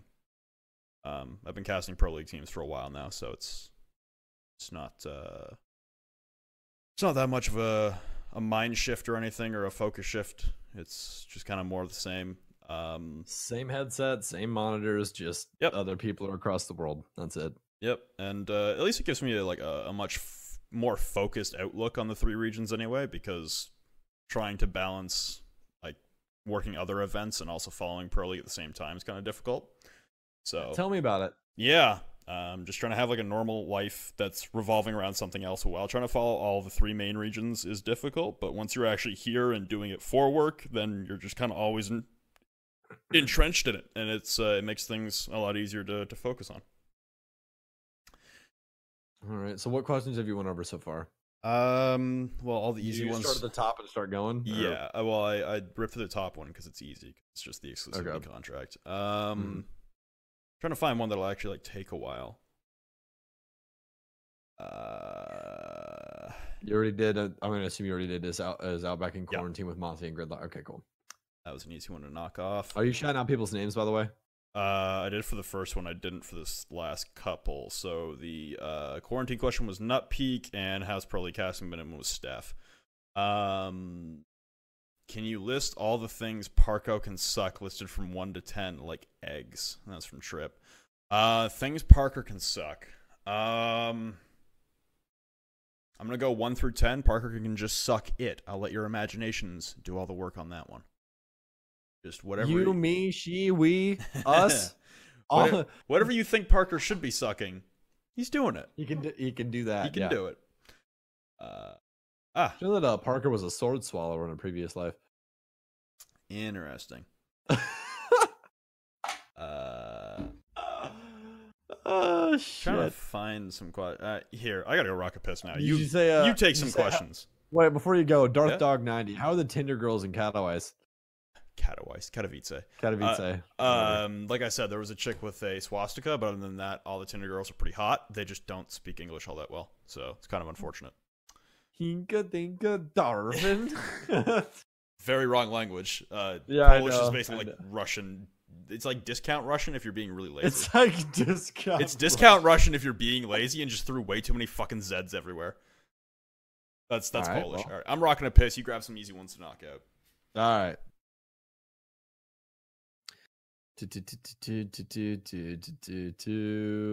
All right. The Maniac, _Mani_Ac on Reddit. What are your thoughts on a 10-team pro league in season 10, 2020? Never. Honestly, I think we're getting to the point where it could be favorable. But at the end of the day, I think it's going to be way too many games with the amount of casters that we currently have. We would have to have more casting support, just like any sporting league that you guys have seen. The NFL's a bajillion casters. The MLB has a bajillion casters. The more teams that you have, the more talent that you have to try and house them. So I think that eventually we might see that, but it's nowhere in the near future. Nowhere at all. Let's see what else we have. Back. I just answered the underscore Maney underscore Ack. What are your thoughts on a 10-team pro league? Just to preface it, I said basically the more teams that we have, the more talent that we have to kind of house that, because with the current casters, there's no way that you're going to be able to keep them to the studio for 12 hours every fucking day that they cast and just murder their souls. Like, it's not. Yeah, you kind of got to think about other things outside of just the number of teams. So you got to think about logistically us being in the studio for like 6-7 hours in a row. And then having to turn around and doing it on a different time zone. That's rough, man. You also got production people are in, like, I get to the office probably 2 hours before we go live on a normal day. We obviously were there like 5 hours early for the first day because we had to do all the production shit. But like those production people, like everyone working behind the scenes on the broadcast, they're there for like 14 hours a day on broadcast days. Like you add an extra hour onto that. You also got to talk about, well, they're like a region. I think the only region right now is EU that warrants a 10-team pro league, right? So at that point, you're talking about shelling out an exceptional amount more money just to add 2 teams to each region. And whether that's even warranted right now with the level of play, considering we just had a team completely up and disband because they couldn't get an org in North America. And in LATAM, you've got 2 teams who are pinned to the bottom right now with no hope of getting out. Like, they're going to be in the relegation spots. EU really right now is the only region that warrants 10 teams. Is that unfair? Yeah, but it makes Challenger League all that much more interesting, and it makes sure that every single game matters. Because if we expand to 10 in regions that aren't ready for it, you're just going to have end-of-season games again where it's like, who gives a fuck? We're getting relegated anyway. We're not even going to try. Like, that's why the system exists. So it's just going to revert to more shit. So you need to, wait for the budget to expand for Pro League, because you're asking for a lot of money to be thrown out that I don't think you're really like aware of. And obviously you wouldn't be aware of it. You're just thinking about the Pro League as a viewer perspective. But as people who have worked in a lot of this shit and now am working, that's for why Pro you listen League, to the fucking podcast. yeah, so it's possible, don't get me wrong. You're just asking for a lot more behind the scenes than I think you're aware of. And there's a lot of reasons why things don't get done that have to do with behind the scenes decisions and stuff like that. Yeah, the thing that I said is that it's definitely not going to be happening anywhere in the near future, because we're starting to get to that point where, like, yeah, we are getting more skilled teams inside of Challenger League and everything else, but it definitely does not warrant a 10-man pro league yet at all. So, because as you said, logistically speaking, everything else. So, all right, let's get on to the next question. We'll just go. We'll go with a multi. So we'll just scroll down. First multi one we have here is by Man Pants Live, Jared. So, what type of fuck you, Jared? What type of operator would you like to see in Siege, both offensively and defensively? We actually had a conversation about this, Flynn, about the offensive operator. And this is an idea that Flynn and I had. I guess we can just go over it briefly. Basically, it's an operator that uses sonic pins to see into rooms, and it can see into rooms for a certain amount of distance, kind of like sonar on a whale, where they actually have to have like a tablet out or something along those lines, where it actually takes away their ability to shoot, so it doesn't broken and not the entire team can see it, where you actually have to coordinate with your team, so it takes skill. And you can use that on hard walls, soft walls, whatever the fuck kind of walls you want to use on, to where she is applicable or he is applicable. We'd probably make it a female character because we're guys and that's what happens. So there you go. Defensively, I just want to see them shift something that hasn't been done before. We have way too many information operators. We have way too many trap operators. I want to see something new, whether it be a castle on the floor or some different variety of hard wall or something like that, to where just add some new dynamic to the game. Because right now, I think we've reached the limit on what we can do with the two sorts of operators that they currently have been making, which is information-based and trap-based operators. What was his next one? Do you have anything that you'd like to touch on that? Yeah. My thing that I've been spouting off for a while now is make a second Jaeger, but split up Jaeger's current ability right now. So essentially, Yeah, this whole conversation, we've had it before off the podcast, but basically my view on it is I'd like to have Jaeger in his current form, or Jaeger change from his current form so that the current Jaeger only traps things like flashbangs, frag grenades, smoke grenades, secondary utility, and then the new Jaeger catch special utility, so X-Kairos, air jabs, lifelines, stuff like that. So it makes it harder to burn the normal ADSs because you can't just use lifelines to burn them out, and they'll still catch frag grenades and stuff, which will incidentally give a buff to Jaeger that people have been asking about for a long time in the frag grenade department. And then also you can bring the other Jaeger if they're bringing a lot of fucking random shit. And obviously the current bypasses for like Gridlock and Capitao would still stand for the new one, because I think those matter and I think those should still stay. But I would like to separate the utility into 2 operators. That way you can double up on it. You get the buff to Jaeger, you get more throwables caught. Because I kind of like where we're at right now. People talk about power creep and all that shit with the number of throwables in the game, and I think if you just separate those 2 utility bases into 2 separate operators, you could pick it and choose and start to really refine what you would like to be protected from as far as throwables and disposable utility and stuff like that. I like the idea behind it. I think that's definitely a good approach to it. All right, next one is from Jared once again because he has 4 here. If you had to buff Oregon in any way, what would you do? More vertical play because the entire basement is basically a fucking mess of just all hard ceiling, which makes it extremely difficult if you don't get the hatches open. Also, there needs to be more connections downstairs as well as upstairs to Big Tower. I've been addicted to calling it Red Tower for a long time.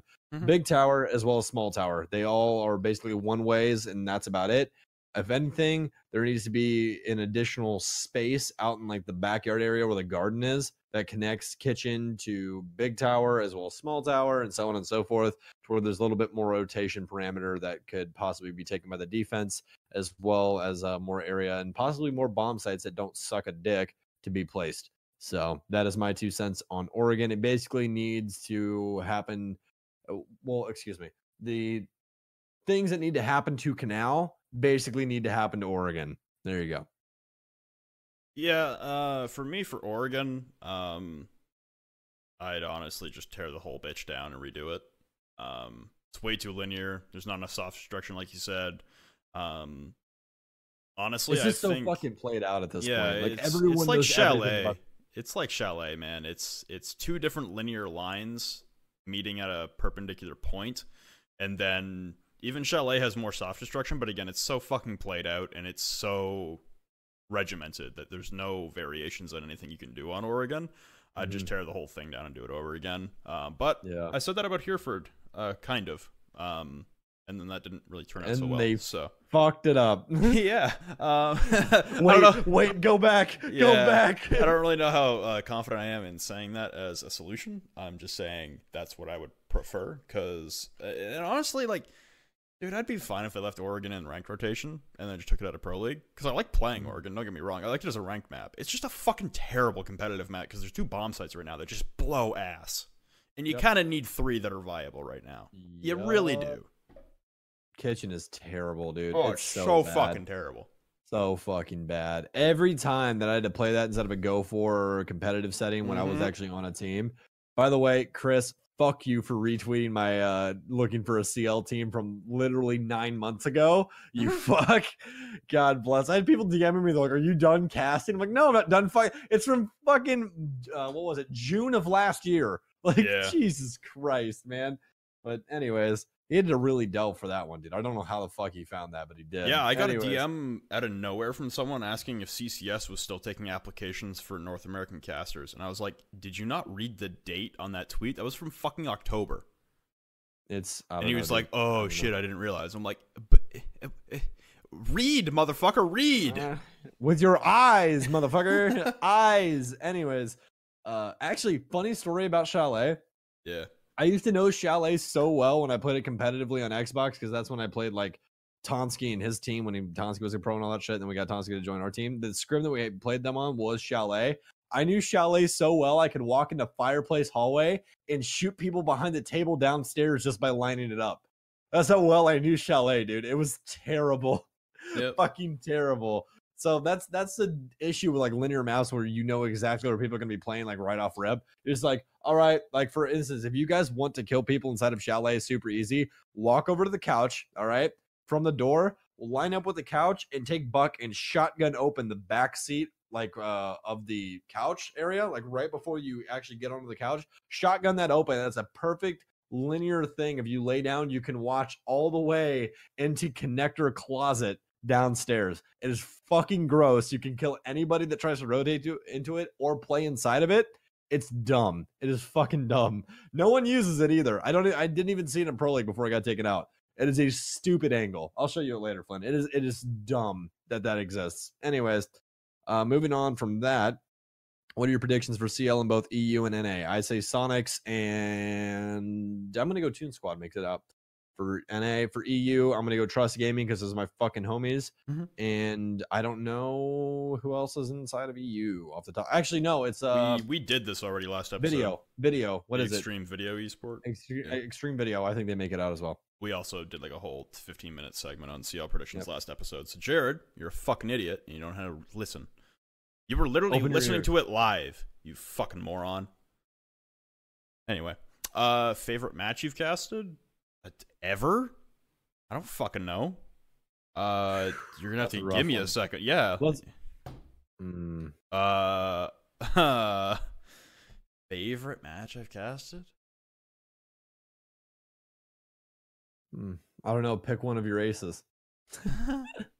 Yo, bad. I'm gonna go with Nora Empire from the semis of SI. It was the biggest game I ever casted, but it was also just like playing with the crowd and having the entire crowd in the pocket of Nora. Ooh, that was a good time. I was so happy for you, man. It was fucking electric to just be there. Like, okay, first of all, like I know that we haven't made a podcast since we got back. We've made one since we got back from SI, right? Yeah, the live one. Yeah. Okay, yeah, the live one. But I don't think like you guys truly understand how much that meant to like both of us. It was ridiculous. Like to not only go there, cast group stage, but go to the finals and watch Flynn do what he does best and watch my good fucking friend get to cast over some of the greatest teams in front of a crowd that is absolutely loving it. Fucking insane moment in my life. It was incredible. But my favorite thing to cast that I've ever casted inside of Rainbow Six would probably have to be, I would say SSG versus Rogue at USN. Because I think it's got to be a USN game. Yeah. Because for me, that was the moment that I understood that I was good at what I did and that I could make something of this. And I don't think I've ever had anyone in my entire life hit me harder for doing something well, like physically hit me, because Parker was like basically punching my fucking back when I made that call for the Thinking Nades. Like, that moment was absolutely electric, and I will remember it till the day I die. Like that moment is etched in my fucking corneas. Like when I close my eyes, I see that shit when I sleep. So I don't remember what call it was, but Rogue Immortals, the fucking shit fest of the game that was. It was my first time ever casting with Michael, and I don't even remember what the call was, but I don't know, I had some play-by-play call that like was good, I guess, and like Kix just like looked over, he nodded, and he gave me a fist bump, and I was like, oh shit, I made it. All right, cool, we're good. Yeah. It feels good, dude. Because also, anytime Parker has ever like after anything we've casted together, because we casted a lot of shit together, anytime he just like walks up to me and just gives me a hug, I just go, ah, I've made it. I love this. I feel accepted. Okay, I'm good. I'm happy now. Dude, I know exactly how you feel, because like you guys have to remember, going into USN, I'd never casted a LAN before, never casted anything in front of a crowd in my entire life. I went from casting at my desk with just like low level casters. I hadn't even casted with Flynn. Like Flynn and I went into USN going, oh, Parker's gonna cast with Blue, I'm gonna cast with Flynn, we'll be okay. Like I'm friends with Flynn, I should be all right. We get there and Parker's like, hey, Stokes, you're casting with me. And it goes from I'm casting with my friend to I'm casting with the person I look up to in casting. Like, oh fuck. So you know what I mean? So it was insanity. It was insanity. But yeah, this is definitely the moment for me where I was like, I can make something of this. And Parker literally just put a hole through my back, like literally punched a hole through my back. So Parker's insane the moment. best. And I will not, yeah, I love that man, dude. He's great. I made him jealous about that sushi I posted on Twitter, by the way. He literally sent me a DM on Twitter. I was basically just like, I was ridiculously jealous of the sushi that you posted on Twitter. I was We like, went out you for are sushi. he was like, the sushi in Poland is passable at best. It's like, Yeah. oh man, you poor thing. I don't like So- sushi, but we all went out for sushi. Or no, me, I love Parker, it, and man. Gassan did, and I just got like ramen. And yeah, you should have seen Parker and Gassan going at it, man. They're there love it, so man. often. I love it so much, dude. I love sushi. I told him next time that we're at an event or something that I'll cover the sushi if he covers the drinks, which means I'm getting fucked up. So Basically. Yep. All right, next So- question. Let's just start going down because we're both here now. Did you already cover Eagle Me's? You did. Yep. Which one? That was the very top one. Oh, we already yeah, covered that. We already covered. All right, Wooly Ponchos. Like, I'll shout out your name, but we already covered that. Why do you think? Who do you think is getting relegated in each region, and why? We kind of covered that because of our choices. You already covered the Cookie Butters. We already covered Tinder Girls. We already covered what things can Parker suck, and it's all of them, including sushi rolls. All right, Canadian Milk Bag. Here we go. Number 1, which map do you want in comp that isn't currently? None of them, and I'll tell you exactly why. We don't have anything to replace any of the current maps, and that's why Oregon has not been replaced. Every single map outside of Pro League is fucking terrible in a competitive environment.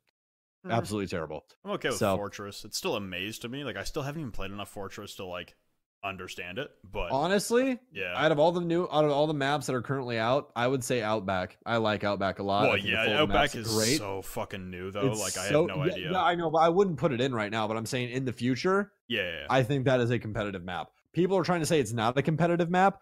It hasn't had a long enough life to really show what's Yeah, going maybe. on. But the reinforcements are pretty fucking easy. Like, even looking at the map and just playing it, I've only played it a handful of times. I already know, like, when I spawn, okay, this is what I want reinforced. You know what I mean? Like, Yep. if we're holding the garage room upstairs, I want game room reinforced because they try and push that in game control of the bull area / shark area first.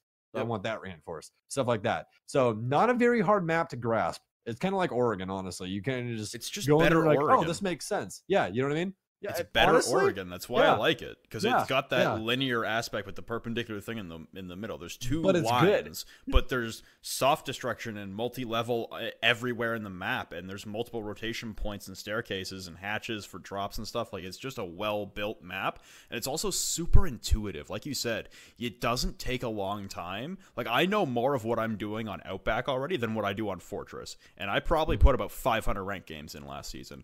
And I played a lot of them on Fortress, and I still don't know half that entire map. But Outback, I've probably got the layout basically down in my head already. And like you said, it's super intuitive. You know what you want reinforced. You know where the pushes come from. It's not a fucking mess of a soup of random. It doesn't have roomitis like a lot of the other maps. So Outback, I'm pretty high on right now.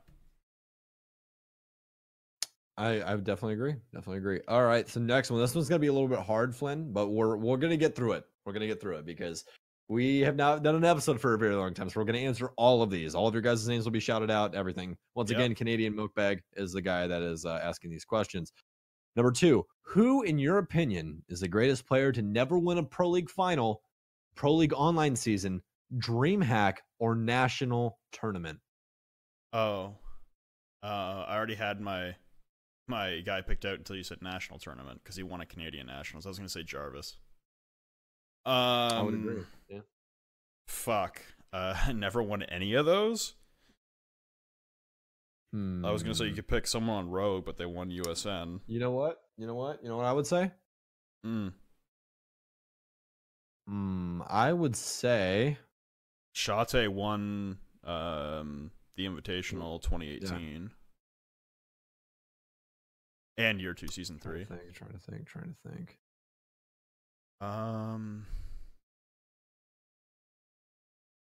Nesk won a seasonal final. I'm trying to think about teams that were really good but never came to really fruition. Does BR6 Actually, count as a national tournament? You know what? This is gonna take you back a little bit, but this player had a pretty big impact on the scene, and he still gets brought up on the R6 Pro League subreddit pretty often. King Leo. True. I think King Leo, if he would have stayed in, he would have been one of the greatest players to touch this game. Honestly. Worked with him a little bit when they were Ferocity. I didn't get to coach them that much. Nothing really came of it, but those guys really did help me realize that I wanted to do something inside of Rainbow Six Siege. So I am forever grateful to Thinking Nade, all those guys. So those guys are fantastic, every single one of them. So I mean, if you want to go for recency, I would say Rampy. He's never won any of those things. Yeah, I would definitely agree. I would definitely agree with that. I'm not even trying to pick one. I'm just trying to list off a bunch right now. I'm trying to think from EU as well. Because obviously we're very NA-centric here with this shit, because we know the deeper pool of players in NA. Hungry hasn't won anything. Why do I feel in the back of my head he won something? That might have been a long time ago, but not in my memory. I'm not even like 100% on that. It's just itching in the back of my head that he might have. Reddit will fix it for us. Yeah, Reddit will let us know. So yeah, Hungry? But I'm like 90% positive that Hungary's never won anything, and I would definitely switch King Leo to Hungary because Hungary is a fucking goat. So that man, I've never seen someone so elegantly slay everyone inside of a border map in my entire life. So I was gonna say Wilkie, but he won Year 2 Season 3. I'm also trying to think of LATAM.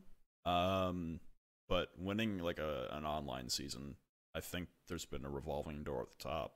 Because FaZe has won one. I was gonna say Astro, but they obviously won a Pro League online season. The number 1 seed to Rio. There's a lot of good players out there, man, who haven't won anything. It's kind of sad. Yeah, if you exclude the Canadian Nationals as existing, because it's not really a competition, I'd say Jarvis as well.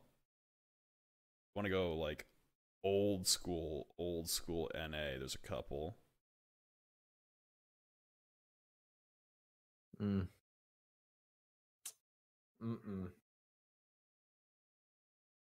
That's a good question, man. That's a real good question because we could go on for hours about that. We could just keep listing players, but I think we can wrap it up there.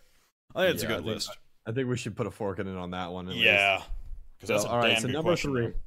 Number 3, what org do you want to see enter Siege, and who do you want them to pick up? I don't know a lot about orgs outside of Siege because I don't really follow esports outside of Siege. So you want me to answer this one? Yeah, go for it.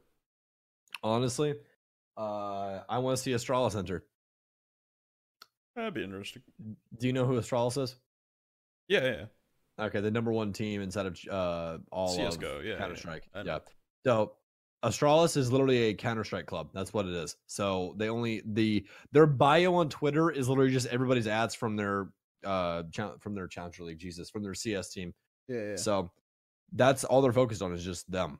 I think that they can expand to other FPSs, and I think that our game is the one to do that. I think that they can pick up another team. Team-wise, I think that what's up? Oh, go for it. I just thought of an org. Okay. I think that I would like them to pick up probably, God bless it. I'm trying to think now. It's got to be an NA. It's got to be an NA for me. It's always got to be NA because we're NA only out here. Mm-hmm. Honestly, I would like to see them pick up Accelerate. I'm not going to lie to you. Really? Yep.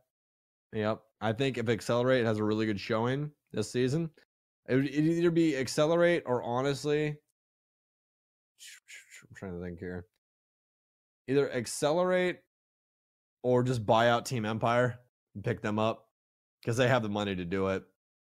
I think that Empire is worth more money than they're definitely getting right now because I know for a fact those guys are locked on contracts. Mm-hmm. So I think that that would be a crazy pickup if Astralis has swooped in and bought Team Empire. This one is like really, really out there. But I'd take TSM. Okay. I had them pick up Norengo. Oh. Yeah. Oh. Yeah. Could you imagine? I could see Racel inside of a fucking TSM jersey. Hell yeah. I mean, first of all, like Japanese FPS esports don't exist. So TSM will be breaking into a market that's just fucking ripe. They because they picked up a lot of fans. Yeah, they picked up a lot of fans from SI. The team is definitely worthy of a T1 org, considering how dominant they are and how deep of a run they made at SI. Obviously, losing Waka will hurt, but I imagine they'll bounce back with JJ. Coming back to the team, it's not like he's a brand new player. He played on the team for like almost a year. Yeah, I'd probably take TSM picking up Nora. I could see it. I would love that, actually. I would love that. All right, so that is going to be it for Canadian Milkbag, so appreciate that. Jared said there's a dickhead going about downvoting every post on here. So fuck that dickhead. Hey, dickhead, fuck you. All right. How we feel about that one. Does the huge gap in prize money between Invitational and Pro League belittle the Pro League too much? Or does forming the Siege comp scene around a massive event provide a good base to build on? That's from Audrey Lexiv, something along those lines. I apologize if I butchered your name. I more than likely did. So, Flynn, I'll let you have the floor with that one. I mean, I already touched on it with the whole G2 thing. It's a different kind of context and connotation behind the conversation, but yeah, I think we're still building, right? Because I think what SI did, the prize pool for SI, is it set the bar a little too high for the rest of the competitions, because the Pro League seasonal finals have been the same prize pool for a while now. It's in the 150 range, and that hasn't changed for a while. But then, you know, when we compared it to what, SI last year or Paris, it's like, okay, neither of them broke a mil. It's not a big deal. When you look at Pro League finals, because they are in smaller stature. A Pro League final is in a smaller stature as far as bragging rights and what it means to your legacy compared to majors. So it should have a smaller prize pool. But I think SI just kind of set the bar a little too fucking high with the 2 mil. I would agree. I'd like to see what I would, because right now what happens with all the revenue split from the pilot program is the revenue for the pilot program only goes to SI. It doesn't go anywhere else. I'd like to see, at least for the first 6 months, the revenue head to the major final and the Pro League final for that first season. And then for the back half of the year, have the revenue, like 20% of what's going to prize pools go to the season 10 final in Asia, and then 80% of that for those 6 months go to SI. Because I feel like with the amount of money we're making off of the pilot program now, we could probably clear 3 mil next year. Yeah, because they capped it at 2 mil. There was more money than $2 million available for the prize pool. They just capped it. So I would very much like to see a situation in which the focus for the pilot program money that's being diverted for the SI prize pool be split up amongst the other 3 lands of the year. Yeah, and actually that kind of reverts back to another thing that was touched on earlier, and I know you said that you touched on it, but it was a question about the cookie butter. Yeah. Thoughts on a model like CSGO Viewer Pass to raise prize pools, could offer things such as an in-game loot pack, Viewer Pass charms, upgradable by viewer time like event charms, Flare and Twitch chat, giveaways, etc., etc. I think that is a good way of going about it, but the one thing about CSGO Viewer Pass is the fact that you get to kind of use this in-game thing where you get to personally view the game as a spectator, and we can't do that on our end. Can't do that. But, yeah, so it's like, I know that everyone loves to ream on that. Why isn't there a second spectator slot, so on and so forth? It is practically impossible on this engine. Trust us, guys. Flynn and I have harped on this a million bajillion times to Stuart. I'm sure he's fucking sick of us asking this question. Yep. But it is practically impossible on this model. Until Rainbow Six Siege 2 comes out, we will not have that. Or another unless they do a massive overhaul. engine overhaul. Yeah, like a massive engine overhaul. So, and we don't know when that will happen. So, but I like that idea. I think that would be cool. Kind of Overwatch has the same thing, to where they have a flare inside of Twitch chat, everything. I think it would be very cool to be able to raise prize pools for absolutely everybody. Because if there's one thing we've learned about this community, especially since Invitational, the fact that they love to support the Pro League scene and get a few skins while they're doing it. Yeah, I think there's a couple other ways you can maximize revenue, not just for the game and getting better features. I think the first thing that everyone has started just like bitch about on Twitter is being able to buy alpha packs. Dude, just allow alpha packs to be purchasable with R6 credits instead of just Renown. Yep. You'd make a shit ton of money off the game there. Now, because it's just a cosmetic thing, it doesn't change the game. I know. I'm going to stop you right there for a second, though. Yeah. There's going to be, if we do that, I agree with it. I'm not going to lie to you. I agree with it. I know for a fact that my wallet is going to hate me for it, but I agree with it. The one thing that is going to happen, though, is there's going to be a massive uproar from the casual community. And that is going to be the fact of quote unquote gambling. Because you're getting random skins and you're not actually just paying for the skin outright. You don't know what you're going to get from the pack, so on and so forth. Just like they bitched about in Overwatch, just like they bitch about in any game that has skins and you can get them from a crate and you can buy the crate with real money. It's a gambling service, allegedly. So, I mean, I know it's a gambling service. I understand that at the bare root of the definition of gambling, yes, it is indeed gambling. But I mean, at the end of the day, if you don't want to buy it, buy it. And if you don't want your kid to buy it, then don't put a card on their account and allow them to buy it. There you go. It's simple parenting. It's simple geometry. Simple geometry. Okay. All right. So, did you have anything else to touch on with that one? I was just gonna finish up on your point, also saying it's not like CS:GO where the skins are tradable, and I don't want a tradable ecosystem for skins and shit in Siege. I don't want that whatsoever because I don't want skins being valued at like thousands of dollars for no fucking reason.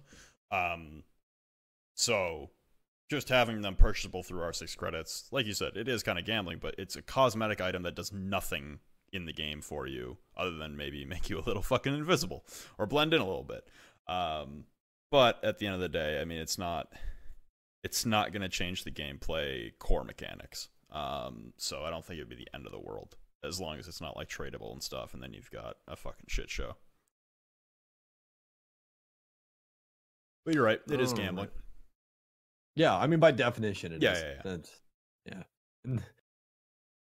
I think that's the one thing that we agree upon. You and I both just deal in absolutes. We're like, look, if the definition of this, then yeah, that's definitely gambling. But fuck it, at the end of the day. If you don't want your kid to buy, it's the same thing. If you don't want your kid to do drugs, don't put them in the area and space for them to do drugs. If you don't want them to buy fucking loot packs on Rainbow Six, then don't add a card to the account where they can buy it. There you go. All right. Just anyways, be a parent. Don't put parenting on the onus of a company. Be a parent. Yeah, it's gambling. I don't want my child to gamble. Okay, cool. Then just don't give them the money to do so. The child's like 13. There you go. Tell them when they're 16 to get a job and pay for it themselves if they want it that bad. Can we get some supporter codes for Hey, I'll take that. R6? Fuck yeah, dude. I want a supporter code for R6. Use code Stokes on checkout, boys. I ain't ever getting a charming game, so I'll take a supporter code. Yeah. You don't know that. No, I do know that. How do you know that? I'm confident in Parker's description, which was as long as I have an ongoing contract with ESL, it's very unlikely that they give an ESL employee that kind of product. Oh, I guess, yeah, Zoronic kind of skates that, doesn't he? Well, Zoronic's in the same situation that we both were and now you are, which is that you have event contracts that are like for 3 days, but now I have an ongoing contract for 3 months and then possibly longer. Oh, get fucked, Flynn. Yeah, it means I can't play in Go Force anymore either. Yeah, I know. As long as sad, depressing on Sundays. Yeah, I'm sad because I love Go Force. I can't play. I love Go Force too, and we never got to play one together either. Nope. I wanted to in the last weekend before I moved out, but no one was around. I know. Fucking sucks. All right, so next question from the Mexican Ginger. What are your thoughts on the North American Challenger League casting lineup, as well as if this is the strongest NACL has looked? And we've already talked about that the second point, so I guess we're going to talk about the first point. And Flynn, I will let you lead on this one since I let him last. Fucking garbage. Yeah. Is that what you're going to say? Yep. Oh, okay. All right. Casting lineup for North America. All right, I guess we'll just go down the line. I'll just do me last. Anyways. You don't remember our bit? I hate you. Yes, I remember the bit, and the bit is the fact that fucking Chris is terrible at casting. There we go. I thought you forgot the bit for a second. No, I didn't forget the bit. Oh, now I blew it. You fucking blew it, Flynn. I thought it was just gonna make me sound like an asshole. I was gonna leave. Well, everyone expects you to be an asshole.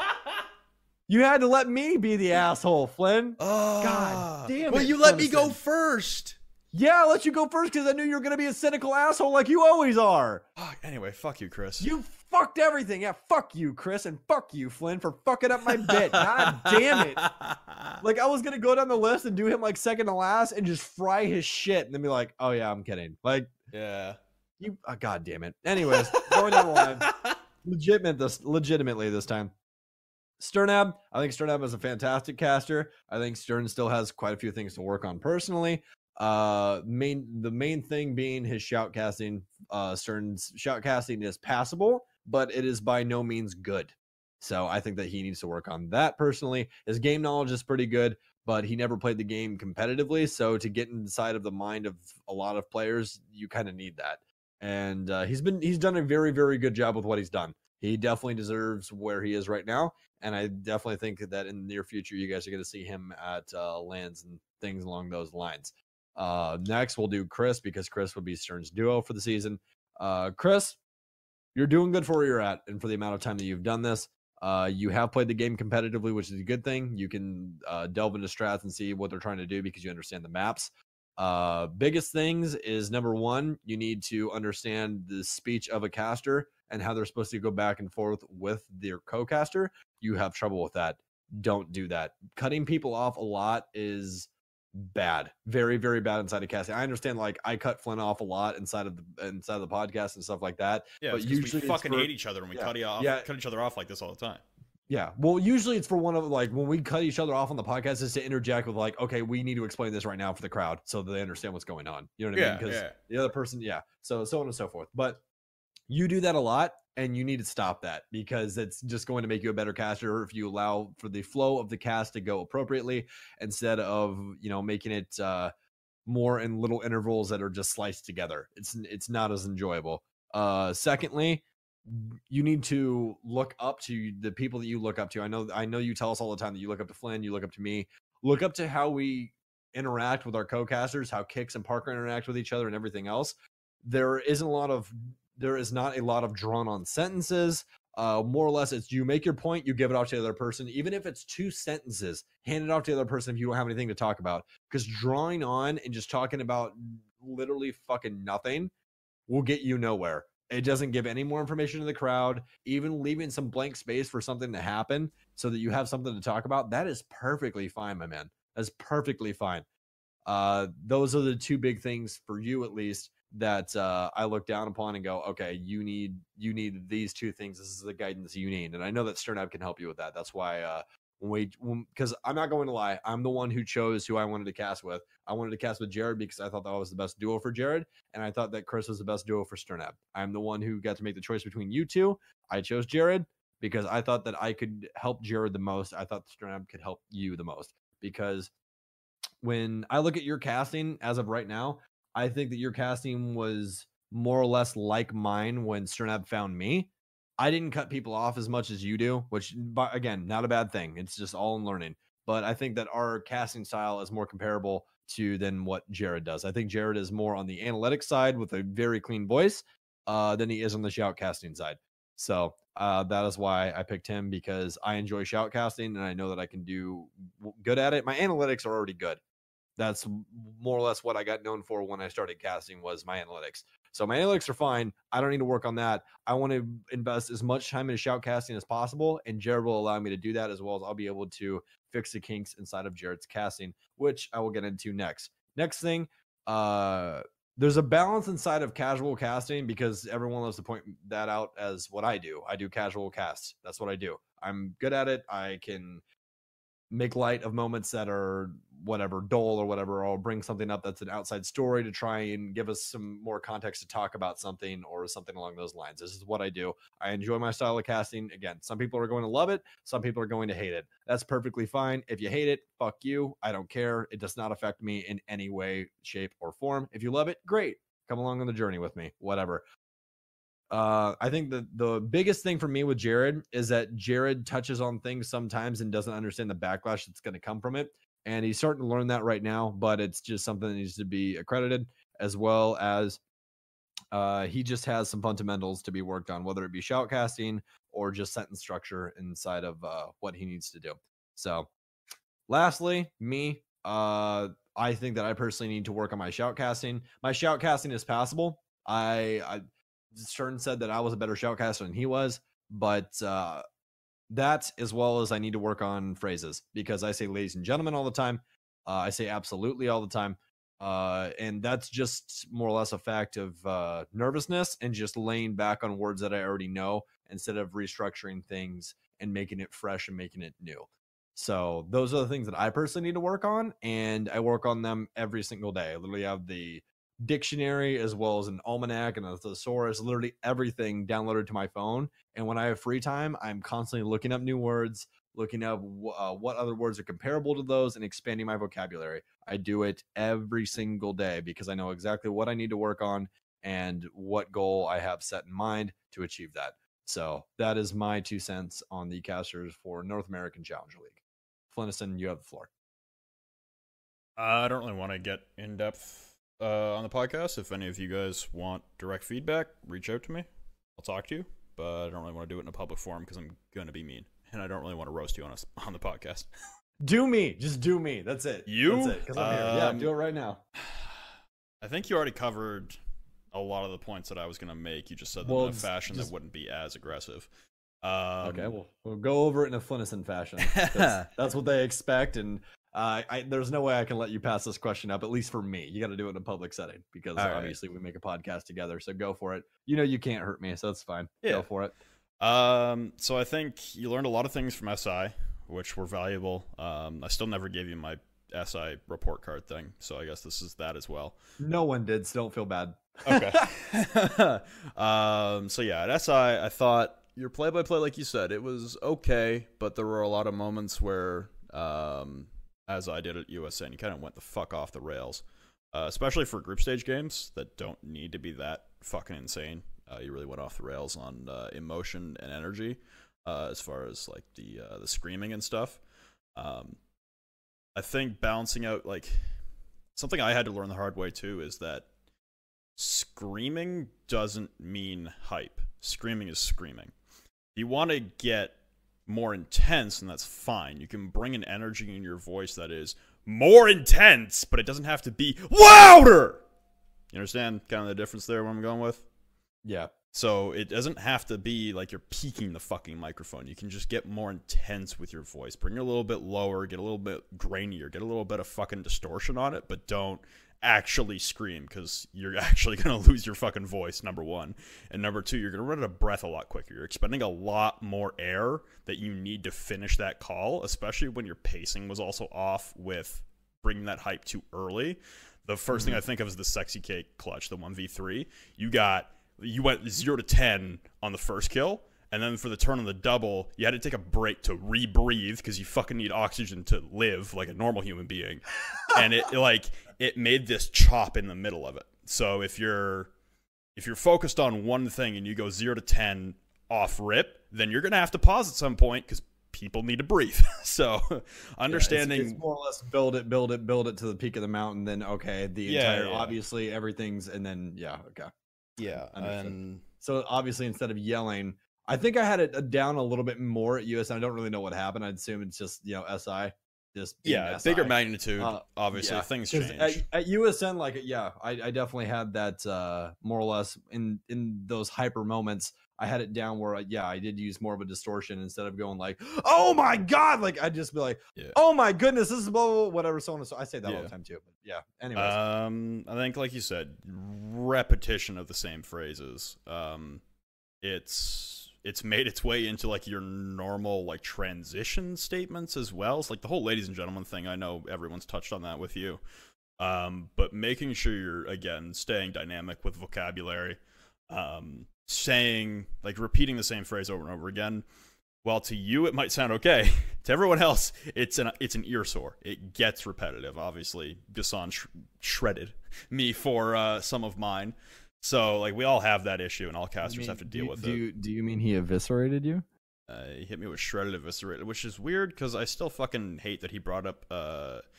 Was it eviscerated? Yeah, I think it was eviscerated. I only said that like 5 times. I went back and listened to like a lot of my casts. I only said it like 5 times all week. But anyway, I think it's just like like very peculiar words. Yeah, that it's a people word just that cling stands onto out. And they go, "Oh, you say that all the time." You know what I Yeah. mean? So there's things like that as well. You got to catch out or watch out for, where like you don't even say it a whole lot, but people catch on to it and go, "Oh shit, you're saying it a lot," or they think you're saying it a lot. I guess from there, analytics wise, I guess I would say slow down on how fast you're talking as well. Like when you're analyzing something, you're also very upbeat. Like your tempo is very, very high for kind of no reason. Like your analysis is good, your analysis is on point, but the way you convey it to the audience is like way more fast paced than it needs to be. Like you can pick and choose your pacing points as well. That's what I talk about with pacing as well. It's not just play-by-play pacing that matters. It's your analysis. It's just your whole pacing in general of how you're speaking. Slow it down a little bit. Break it down. Don't go, 100 facts a second at people, because there's newer viewers out there as well who won't understand what you're saying at the pace you're saying it. Like you're going real fast on info trying to get out there. And for people who are experienced and understand the game at a competitive level like you do, that's fine. But there's also new people out there who'd be like, holy, what the fuck is office? Really yeah. So like slowing it down a little bit and like picking your times to get fast and picking your times to enunciate and really be able to express what you're seeing and break it down in a slower tense, because there's dead points in every round where you can kind of just like, you can chill the fuck out. It doesn't have to be, And then they push over to office, and now they're pushing through aquarium. And do you see how they pushed in from multiple sides? And they're going. It's like you don't have to be Eminem on the analyst portion. I agree. I definitely agree. Yeah. Out from there, I would say pitch as well. I think you have a little bit of the opposite problem with what I have, is where I get monotone from time to time, where it's like I will go, I don't know, like 15, 20 words in a row without like changing my pitch. I think what happens with you is you try to express things, but you get too high pitch at some ends of sentences when you're like trying to break down like an analysis point. And I finish a sentence and then it's on a high note. You're like, okay, yeah, gonna talk more. Yeah. And it's jarring when you've also got a co-caster who has a deeper voice. So yeah, I would say like the changing of pitch is fine. Changing the elevation of pitch and maneuvering up and down on a scale of pitch is good. It keeps it interesting and fresh and doesn't sound monotone like a robot. But it's kind of the inflection point at the end of sentences that kind of threw me off sometimes, where it got really high, and I'm like, holy, I can't go that high, dude. I can't. I'm sorry. I don't know how can't. I can. I don't know how I'm down here, but then I end up there. I don't know. Like sometimes, yes, I'm in the same boat. Like I'll watch it back. I'm like, how the fuck did I even get my voice that high? Like am I Michael Jackson? Gotta squeeze my left nut or something real quick? Like what the fuck is going on? Like, it makes zero sense. But yeah, I definitely agree with that. Yeah, so those are the things that I really saw at SI that I would try to work on. Well, I got all the CL to do it, dude, and CCS. Yippee fucking skippy. CL and CCS, baby. I remember that grind. Suck my wiener, Flynn. Suck my fucking wiener, Mr. A Leaguer now. All right. I love how love how we named this the B Leaguers, and then everything fucking changes. So fucking temporary replacement A-Leaguer. Hey, it could be a paycheck from it. Yeah, it could all be like for nothing. So hey, I mean, welcome back to the boat. Mm-hmm. Kept your seat warm for you. We got cookies, dog. What's up? Yeah. Yeah. Every caster has stuff they want to work on. So yeah, it's not like any of us are perfect. I know I'm not perfect. I know the other guys know they're not perfect, and they always try to work on shit every single day. So it's not like, oh, you're striving to perfection, and once you get there, it's done. It's a constant evolution. Mm-hmm. Mm-hmm. Yeah, you just need to work on that sucking. That's it. You know. I prefer sucking, blowing. Honestly, same. All right, Kids Shelby 1937. Number 1. As far as you know, is there any regulation to stop coaches communicating with players during online pro league matches, seeing that after matches, coaches are almost always present nearby in interviews with teams that have team houses, and is this an issue? There is no regulation to stop it, because there's no, like you said, there's no fucking way to stop them from doing it, so they don't care. Well, there is a kind of a how do I put this?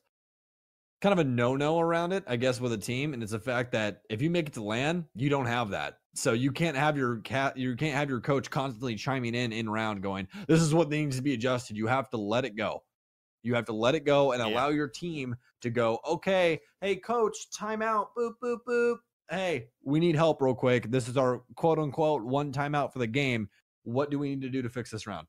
And that will, help them during LANs and stuff like that because you only get one timeout per map. So. Yeah. The good old sentence and phrase that gets iterated in hockey every single fucking 10 seconds, which is practice like you play. Don't play the online season with a coach in your ear 25/9 and then try to go to LAN because you'll look like fucking ass if you're used to a sixth person in your ear giving you info and giving you strats. From all of the monitors. Yeah, like that's just... Especially in like Dark Zero's case, dude. Yeah, like that's that man, not smart. Like Bacon could literally win them every single game if he wanted to. 100%. 100%. He's got to watch one screen over a fireplace. That's it. With a fucking with a cup of wine and a little bit of seafood dinner next to him. That's it.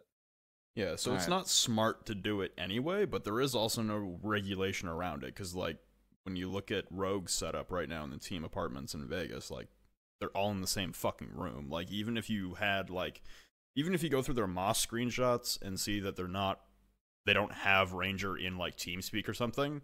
All it takes is like easily to take off his right ear cup and Ranger could just say something in his ear, like, and then easily could relay it to the rest of the team. Like there's no way to enforce that when they're at home. So there's no rules behind it because they can't physically fucking do anything about it. And it's also stupid to do it in the first place. And then the second part of the question is, do you feel having this type of team house provides an innate advantage to a team? Again, no, because you're doing that and you go to LAN and you're expecting it, you're going to get fucked. Exactly. I have nothing to add to that. That's exactly how I feel about it. So, all right, next one, Santos Games. What advice do you have for someone who's getting into competitive Siege for the first time? Could be mental aspects or in-game things. Is that what you mean by like I should talk more like that, by the way? Sure. That sounded good.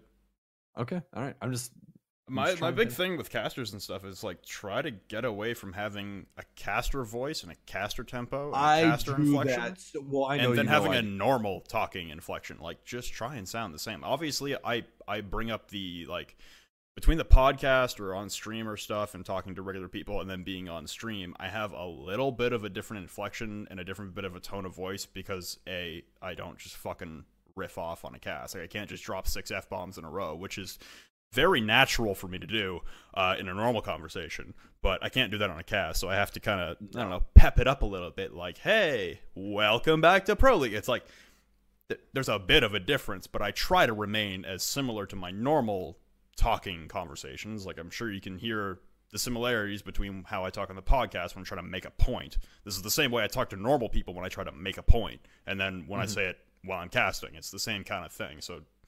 Try not to have those two divergences of personalities. Try to keep them all similar because then you're not working on creating a whole new persona of how you speak and how you act and how you inflect. It's just, it makes it much more natural and you don't have to work as hard, honestly.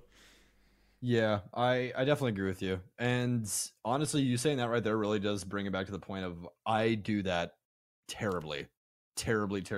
Because for instance, like right now, you know how I regularly talk, but when I get on cast, it's more or less like here, we'll go over like the sexy cake round because everybody knows that round.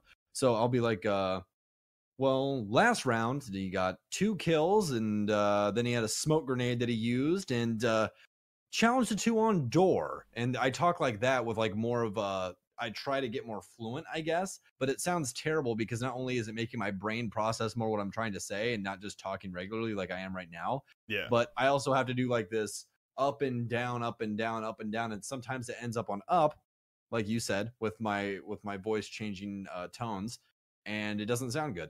So I think I need to revert back to this, to where I just talk regularly and talk in my regular voice, and I think it will help out quite a bit. So I think I'm going to try and work on that in the future. Because with your regular voice, you don't even have as much of a problem as I do with monotone, because my voice is at a lower register where it's just like, I just speak like this all the fucking time. You're stuck. Like I it's don't know just why what I'm I not do. stuck, but you're stuck. Yeah, so like I stay down here 99% of the time. I fucking live here. I live down here, motherfuckers. I'm 6 octaves below normal people, which is fucking irritating as well, because then I get the Are you comments really of, 6 octaves below normal people? oh fuck no, that's an exaggeration, but Okay, I was like, Jesus it's not like Christ. 6 octaves, it's probably like 1. But it's just, I don't know, it's just how I normally talk. So when I take it to a cast, I'm not then out of my element. If I'm analyzing a round, I'll just be like how I am right now, where I'm bringing out a point, and I do have like elevation and pitch, but it doesn't get to a, it doesn't have as much of a variance. It doesn't peak in valley as much as other people, because the register is just so fucking low. All right. Well, again, on the next question. What advice do you have for someone who's getting into competitive Siege for the first time? Could be mental aspects or in-game things.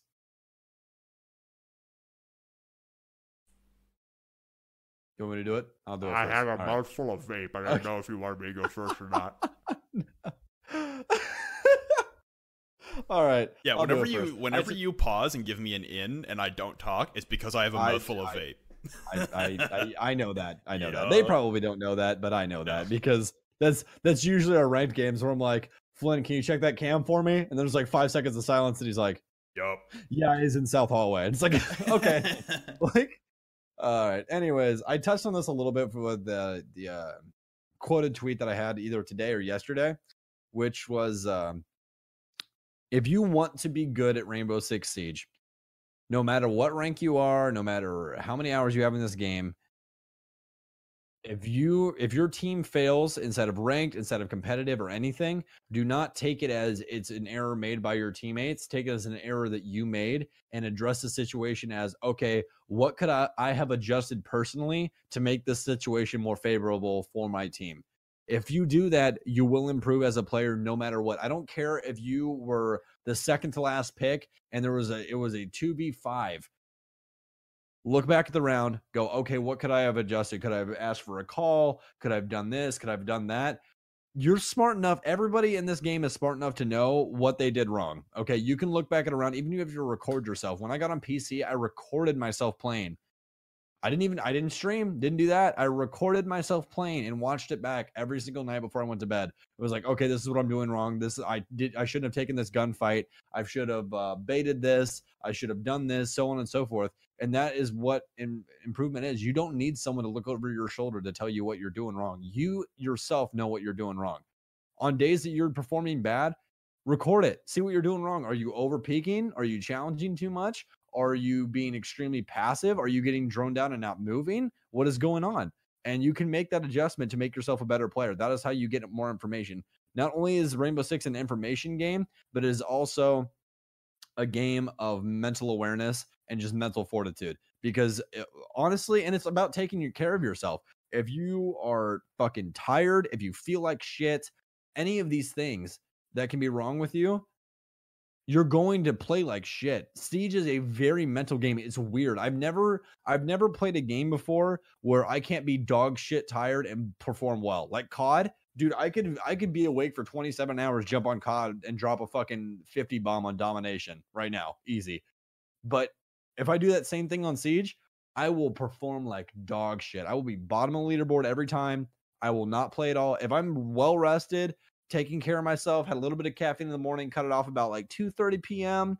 and really just having a good ass day, like no stress, no nothing. I get home, I will be top of the leaderboard, double digits, almost every single game of my ranked games at diamond/plat level. I promise you. That's how I have like a fucking 1.7 win loss.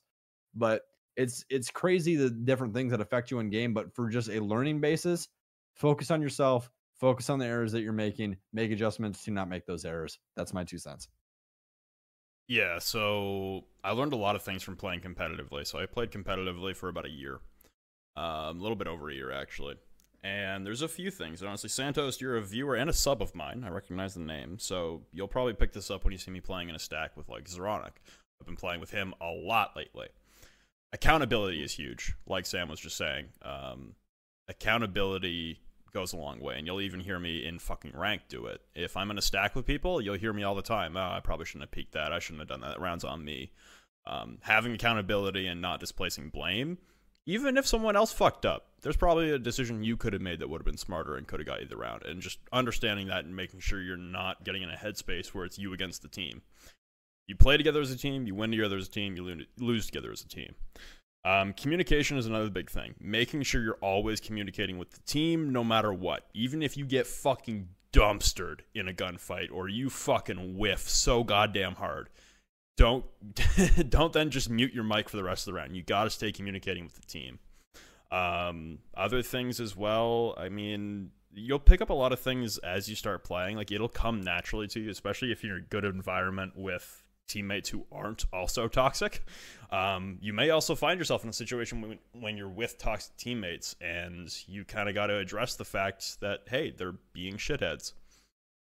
It's kind of how she goes sometimes in teams, and either it'll be the end of the team, or the team will decide that this one person is being a nuisance and get rid of them.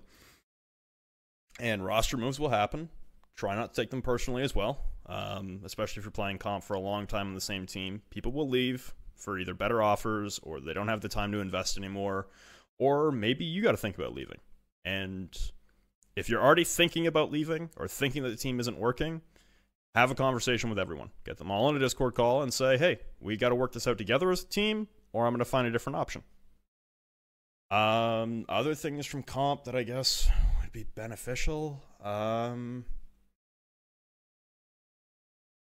Yeah, those are the big things for me from comp. Trying to think of a few others. Those are kind of the big ones for me, though. Yeah, and there's comp at every single level. And honestly, the best way to learn this game is play against people better than you. I have learned the most from playing against pro players in this game. Every time I get in a ranked game and I'm playing against pro players, I try my fucking hardest. And I know they know that, like, everybody tries their hardest, but I, like, straight up, I'm making calls. I'm setting up adjustments. Like, because when I played competitive, I was IGL for my team. So I'm straight up setting up entire fucking pushes inside of a ranked game with randoms. Like, I want you on this op. I need you to hold this door. I'm going here, so on and so forth, to set everything up and make these pushes, because I'm going to try my absolute hardest to try and learn. Because pros, no, even if it's in a ranked game, if they see you trying, they're going to go, okay, yeah, let's get competitive. Let's play this out. Let's see what happens. And, like, dude, I have been fucking dumpstered by Slashug. Like, straight up, that man taught me the most about Coastline inside of one map I've learned in the entire existence of that map. Like, there was angles that he was just gunning me off of that I didn't even know existed. So, you know, it's all about just learning from better people. And if you have friends that are high plats, even high golds, that know the game, and you're just now getting into the game, play with them, man. If they say, hey, come play with us, do it. Don't be like, oh, no, I want to learn the game a little bit more. Don't do that. Terrible idea.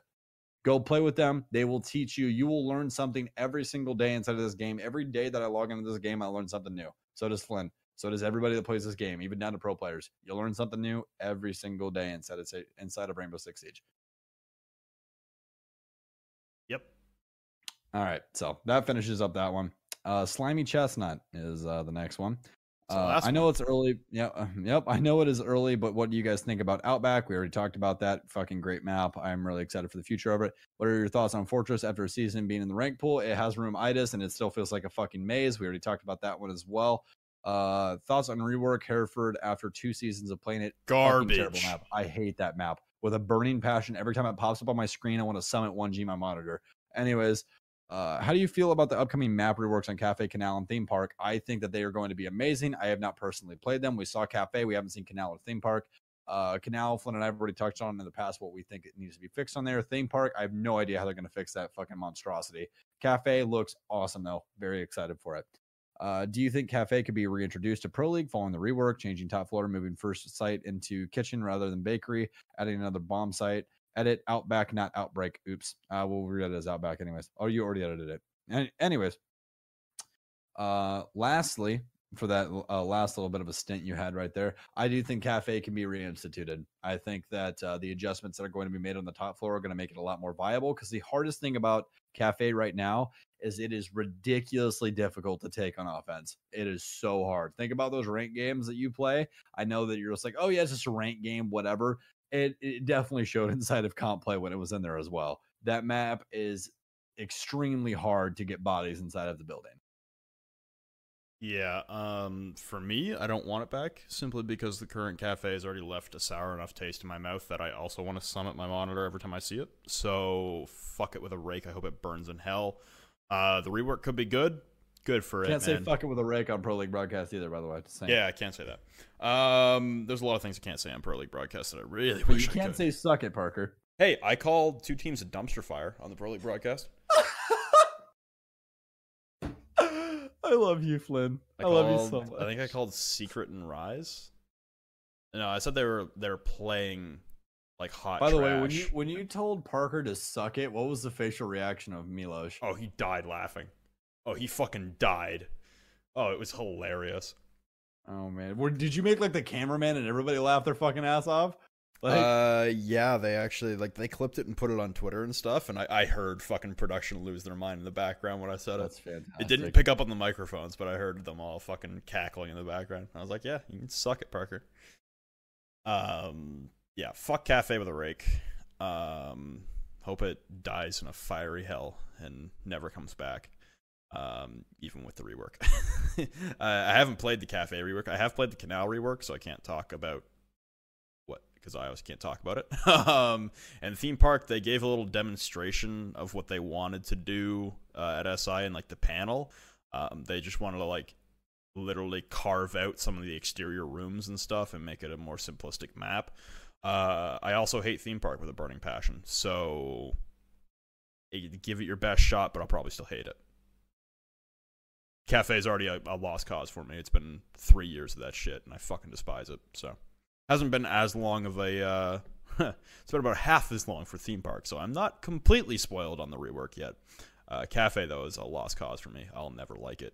Even if they turn it into the best map in the world, I'll still hate it because it's Cafe. Just right when I see Cafe Dostoyevsky pop up on my Dostoyevsky. Dostoyevsky Russian vodka, yes. Cafe, we're sticking with that. I'm American. I like it plain, simple, just like my women and just like my food. All right.